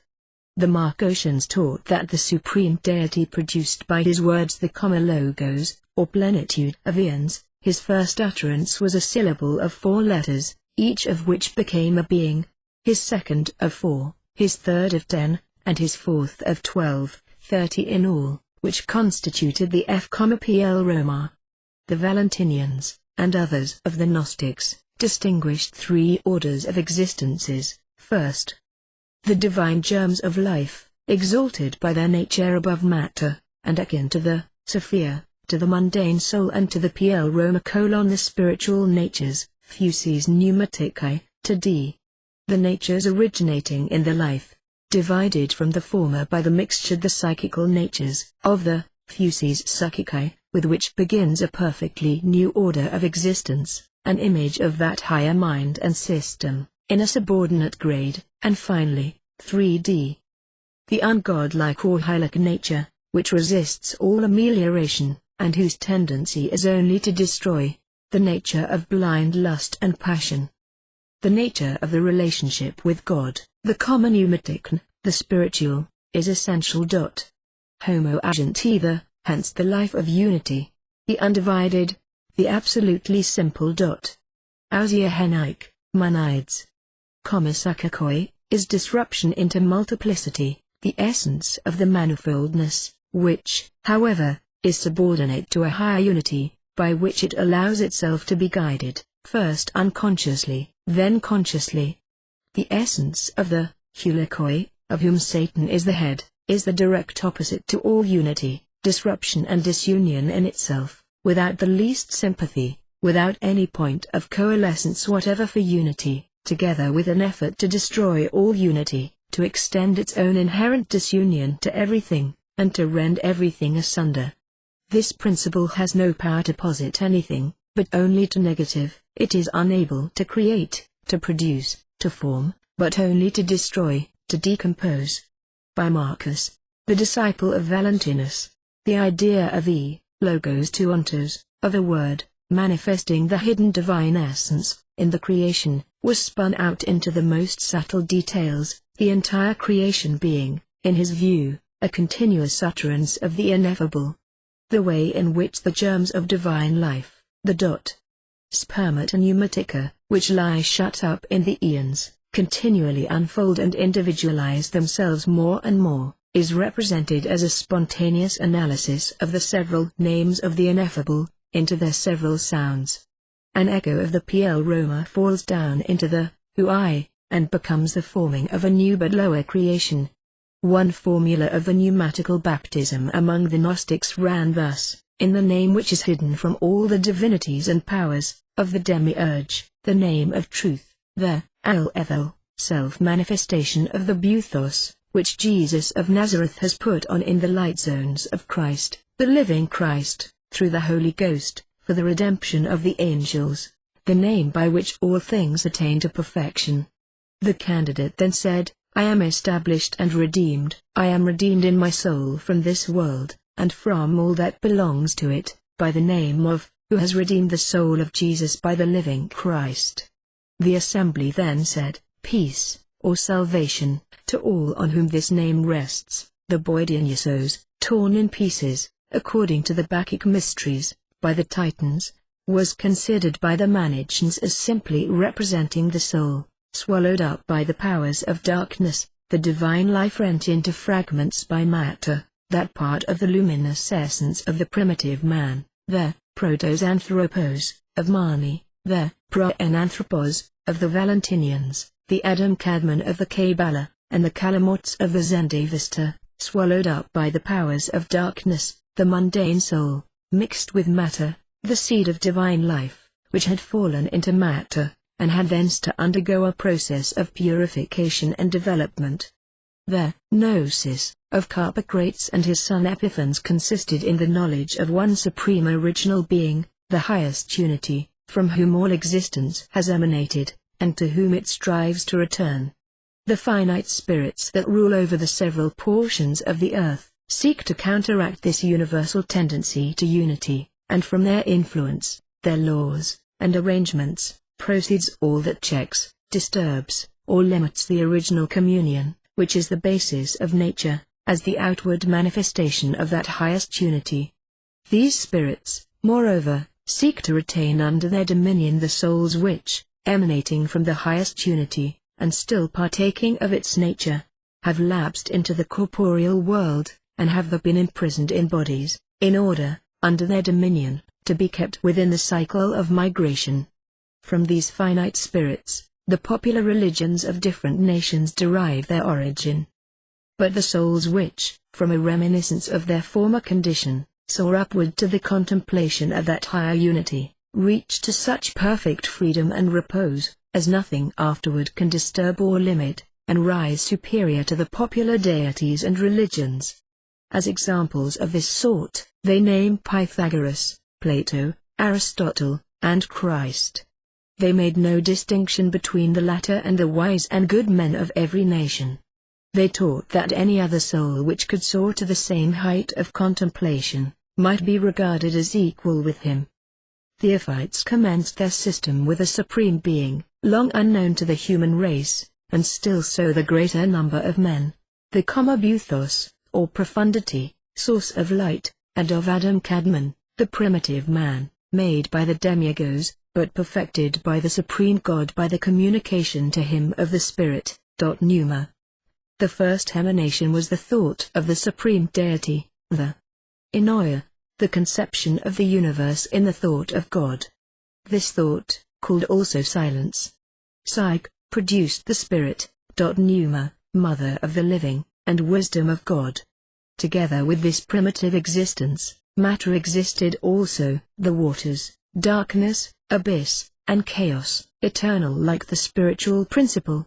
Buthos and his thought, uniting with wisdom, made her fruitful by the divine light, and she produced a perfect and an imperfect being, Christos, and a second and inferior wisdom, Sophia Chamath, who falling into chaos remained entangled there, became enfeebled, and lost all knowledge of the superior wisdom that gave her birth. Communicating movement to chaos, she produced Aldebaoth, the demigod, agent of material creation, and then ascended towards her first place in the scale of creation. Aldebaoth produced an angel that was his image, and this a second, and so on in succession to the sixth after the demigods, the seven being reflections one of the other, yet different and inhabiting seven distinct regions. The names of the six thus produced Riau, Sabaoth, Adonai, Eloi, Ori, and Astaphyl-Aldebaoth, to become independent of his mother, and to pass for the Supreme Being, made the world, and man, in his own image, and his mother caused the spiritual principle to pass from him into man so made, and henceforward the contest between the demigods and his mother, between light and darkness, good and evil, was concentrated in man, and the image of Aldebaoth, reflected upon matter, became the serpent spirit, Satan, the evil intelligence. Eve, created by Aldebaoth, had by us sons children that were angels like themselves. The spiritual light was withdrawn from man by Sophia, and the world surrendered to the influence of evil, until the Spirit, urged by the entreaties of wisdom, induced the Supreme Being to send Christos to redeem it. Compelled, despite himself, by his mother, Aldebaoth caused the man Jesus to be born of a virgin, and the celestial Saviour, uniting with his sister, Wisdom, descended through the regions of the seven angels, appeared in each under the form of its chief, concealed his own, and entered with his sister into the man Jesus at the baptism in Jordan. Aldebaoth, finding that Jesus was destroying his empire and abolishing his worship, caused the Jews to hate and crucify him, before which happened, Christos and Wisdom had ascended to the celestial regions.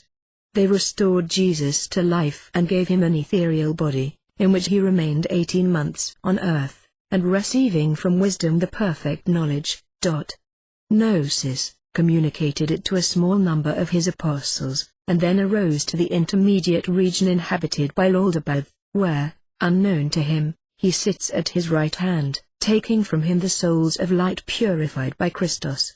When nothing of the spiritual world shall remain subject to Aldebaoth, the redemption will be accomplished, and the end of the world, the completion of the return of light into the plenitude, will occur. Tatian adopted the theory of emanation, of eons, of the existence of a God too sublime to allow himself to be known, but displaying himself by intelligences emanating from his bosom. The first of these was his spirit, Pneuma, God himself, God thinking, God conceiving the universe. The second was the word, Logos, no longer merely the thought or conception, but the creative utterance, manifestation of the divinity, but emanating from the thought or spirit, the first begotten, author of the visible creation. This was the Trinity, composed of the Father, Spirit, and Word. The Elksites adopted the seven spirits of the Gnostics, but named them heaven, water, spirit, the holy angels of prayer, oil, salt, and the earth. The opinion of the deities as to the human nature of Jesus Christ was that most generally received among the Gnostics. They deemed the intelligences of the superior world to pure and too much the antagonists of matter, to be willing to unite with it, and held that Christ, an intelligence of the first rank, in appearing upon the earth, did not become confounded with matter, but took upon himself only the appearance of a body, or at the most used it only as an envelope. Notus termed the Son the first utterance of the Father, the Word, not by himself, as an intelligence, and unconnected with the flesh, a real Son, but a Word, and a perfect only begotten. Light emanated from the light, water flowing from its spring, a ray emanated from the Sunday. Paul of Samosata taught that Jesus Christ was the Son of Joseph and Mary, but that the Word, wisdom, or intelligence of God, the nous of the Gnostics, had united itself with him, so that he might be said to be at once the Son of God, and God himself. Arius called the Saviour the first of creatures, non-emanated from God, but really created, by the direct will of God, before time and the ages. According to the Church, Christ was of the same nature as God, according to some dissenters, of the same nature as man. Arius adopted the theory of a nature analogous to both. When God resolved to create the human race, he made a being which he called the Word, the Son, Wisdom, Logos, Uios, Sophia, to the end that he might give existence to men. This word is the Ormatzd of Zoroaster, the Ensof of the Kabbalah, the of Platonism and Philonism, and the Sophia or Demiurgos, of the Gnostics. He distinguished the inferior wisdom, or the daughter, from the superior wisdom, the latter being in God, inherent in his nature, and incapable of communication to any creature, the second, by which the Son was made, communicated itself to him, and therefore he himself was entitled to be called the Word and the Son. Manes, founder of the sect of the Manichaeans, who had lived and been distinguished among the Persian Magi, profited by the doctrines of Scythinus, a Kabbalist or Judaizing Gnostic of the times of the Apostles, and knowing those of Bardesanes and Harmonius, derived his doctrines from Zoroasterism, Christianity, and Gnosticism. He claimed to be the Parakletos, or comforter, in the sense of a teacher, organ of the deity, but not in that of the Holy Spirit or Holy Ghost, and commenced his Epistola Fundamenti in these words: Manes, apostle of Jesus Christ, elect of God the Father, behold the words of salvation, emanating from the living and eternal fountain. The dominant idea of his doctrine was pantheism, derived by him from its source in the regions of India and on the confines of China, that the cause of all that exists is in God, and at last, God is all in all. All souls are equal, God is in all, in men, animals, and plants. There are two gods, one of good and the other of evil, each independent, eternal, chief of a distinct empire, necessarily, and of their very natures, hostile to one another. The evil god, Satan, is the genius of matter alone. The God of good is infinitely his superior, the true God, while the other is but the chief of all that is the enemy of God, and must in the end succumb to his power. The empire of light alone is eternal and true, and this empire is a great chain of emanations, all connected with the Supreme Being which they make manifest, all him, under different forms, chosen for one end, the triumph of the good. In each of his members lie hidden thousands of ineffable treasures. Excellent in his glory, incomprehensible in his greatness, the Father has joined to himself those fortunate and glorious eons, whose power and number it is impossible to determine. This is Spinoza's infinity of infinite attributes of God. 12 chief eons, at the head of all, were the genii of the 12 constellations of the zodiac, and called by Manes, Olamin. Satan, also, Lord of the Empire of Darkness, had an army of eons or demons, emanating from his essence, and reflecting more or less his image, but divided and inharmonious among themselves. A war among them brought them to the confines of the realm of light. Delighted, they sought to conquer it. But the chief of the celestial empire created a power which he placed on the frontiers of heaven to protect his eons, and destroy the empire of evil. This was the mother of life, the soul of the world, an emanation from the Supreme Being, too pure to come in immediate contact with matter. It remained in the highest region, but produced a son, the first man, the Kaimorts, Adam Kadmon, Protos Anthropos, and Hivalziva, of the Zendavesta, the Kabbalah, the Gnosis, and Sabism, who commenced the contest with the powers of evil. But, losing part of his panoply, of his light, his son and many souls born of the light, who were devoured by the darkness, God sent to his assistance the living spirit, or the son of the first man, Uios Anthropo, or Jesus Christ. The mother of life, general principle of divine life, and the first man, primitive being that reveals a divine life, are too sublime to be connected with the empire of darkness. The Son of Man or soul of the world, enters into the darkness, becomes its captive, to end by tempering and softening its savage nature. The divine spirit, after having brought back the primitive man to the empire of light, raises above the world that part of the celestial soul that remained unaffected by being mingled with the empire of darkness. Placed in the region of the sun and moon, this pure soul, the Son of Man, the Redeemer or Christ, labors to deliver and attract to himself that part of the light or of the soul of the first man diffused through matter, which done, the world will cease to exist. To retain the rays of light still remaining among his eons, and ever tending to escape and return, by concentrating them, the Prince of Darkness, with their consent, made Adam, whose soul was of the divine light, contributed by the eons, and his body of matter, so that he belonged to both empires, that of light and that of darkness. To prevent the light from escaping at once, the demons forbade Adam to eat the fruit of knowledge of good and evil, by which he would have known the empire of light and that of darkness. He obeyed, an angel of light induced him to transgress, and gave him the means of victory, but the demons created Eve, who seduced him into an act of sensualism, that enfeebled him, and bound him anew in the bonds of matter.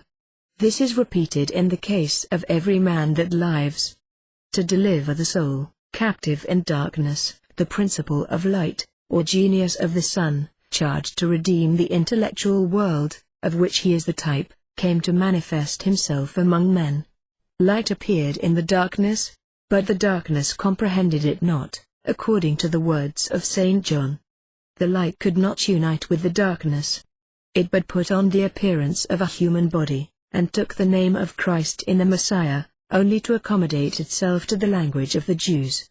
The light did its work, turning the Jews from the adoration of the evil principle, and the pagans from the worship of demons. But the chief of the empire of darkness caused him to be crucified by the Jews. Still he suffered in appearance only, and his death gave to all souls the symbol of their enfranchisement.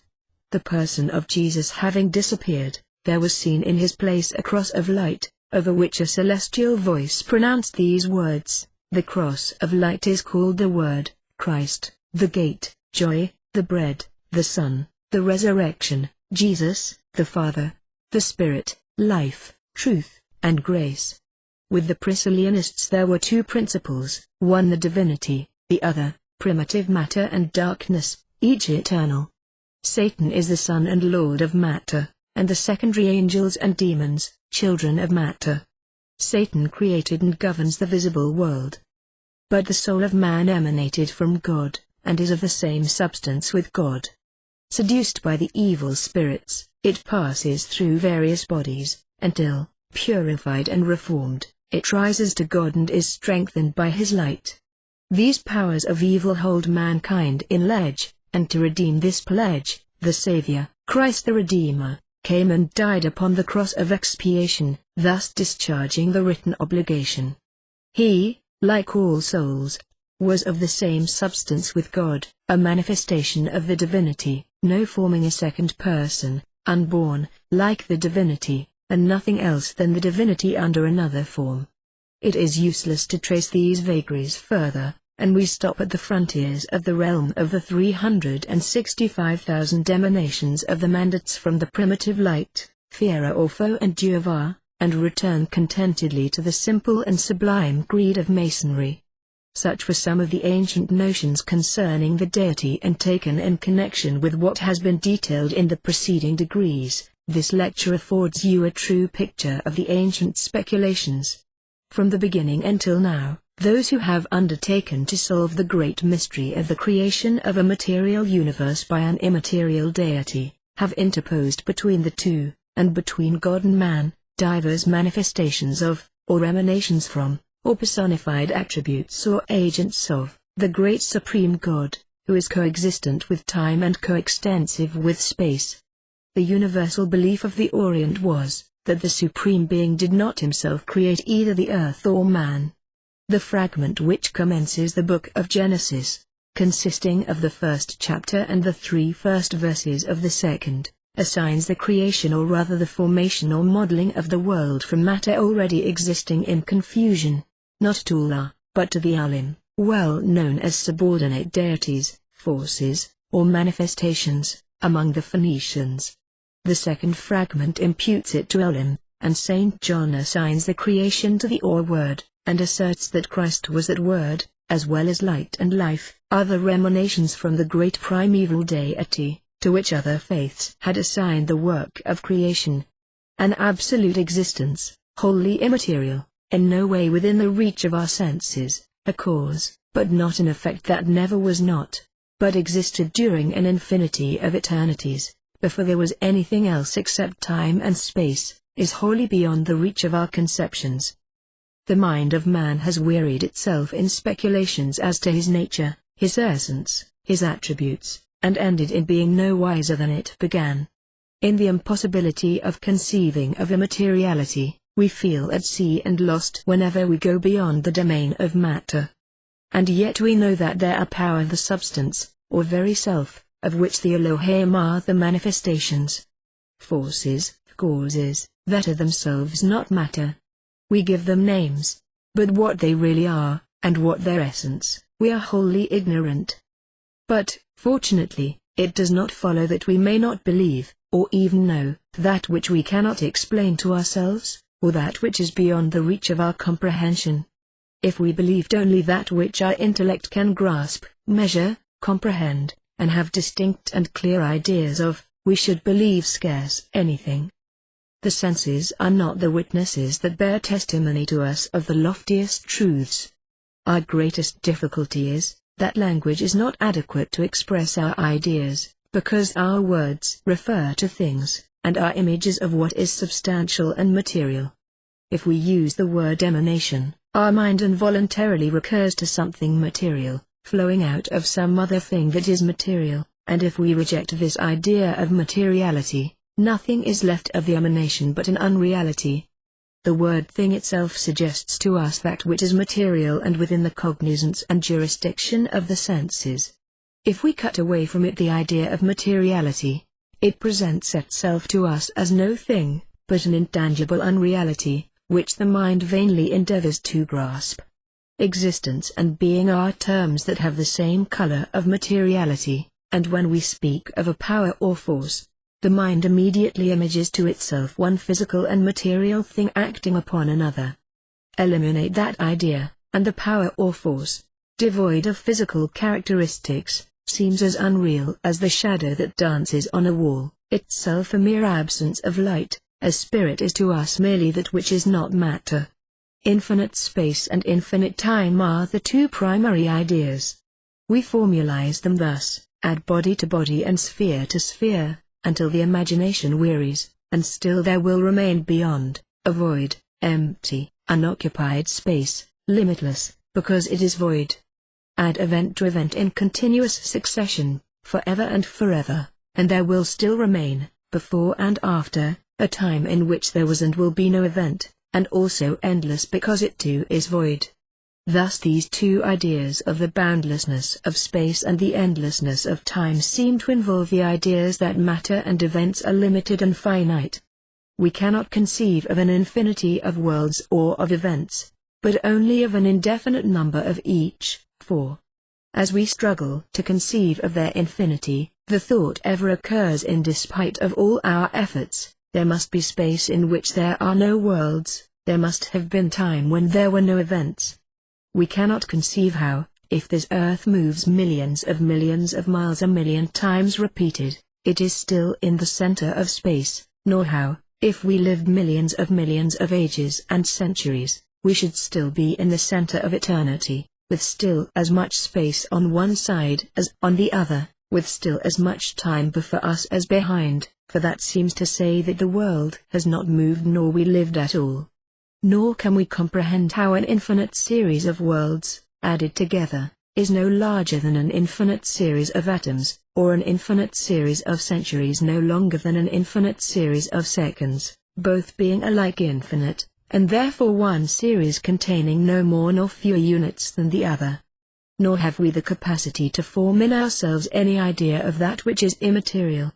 We use the word, but it conveys to us on one view the idea of the absence and negation of materiality, which vanishing, space and time alone, infinite and boundless, seem to us to be left. We cannot form any conception of an effect without a cause. We cannot but believe, indeed we know, that, how far soever we may have to run back along the chain of effects and causes, it cannot be infinite. But we must come at last to something which is not an effect, but the first cause, and that the fact is literal beyond our comprehension.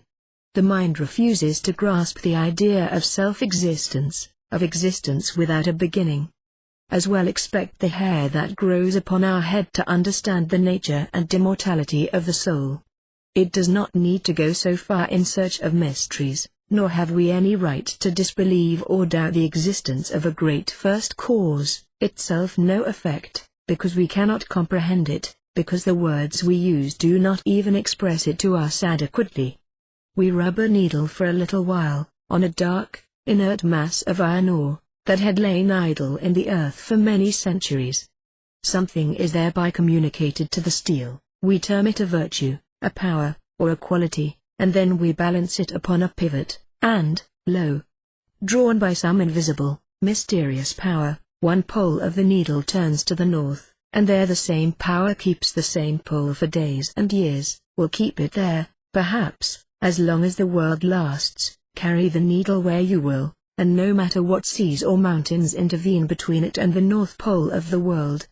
And this power, thus acting, and indicating to the mariner his course over the trackless ocean, when the stars shine not for many days, saves vessels from shipwreck, families from distress, and those from sudden death on whose lives the fate of nations and the peace of the world depend. But for it, Napoleon might never have reached the ports of France on his return from Egypt, nor Nelson live to fight and win at Trafalgar. Men call this power magnetism, and then complacently think that they have explained it all, and yet they have but given a new name to an unknown thing, to hide their ignorance.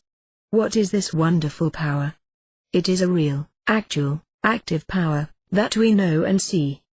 But what its essence is, or how it acts, we do not know, any more than we know the essence or the mode of action of the creative thought and word of God.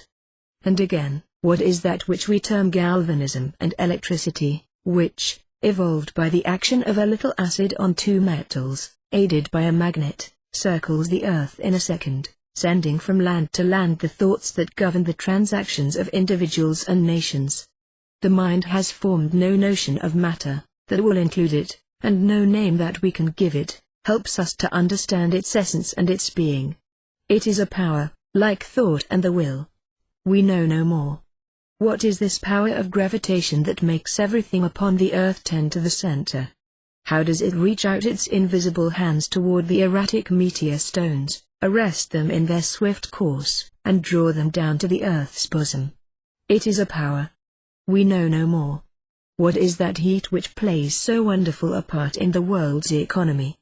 That caloric, latent everywhere, within us and without us, produced by combustion, by intense pressure, and by swift motion?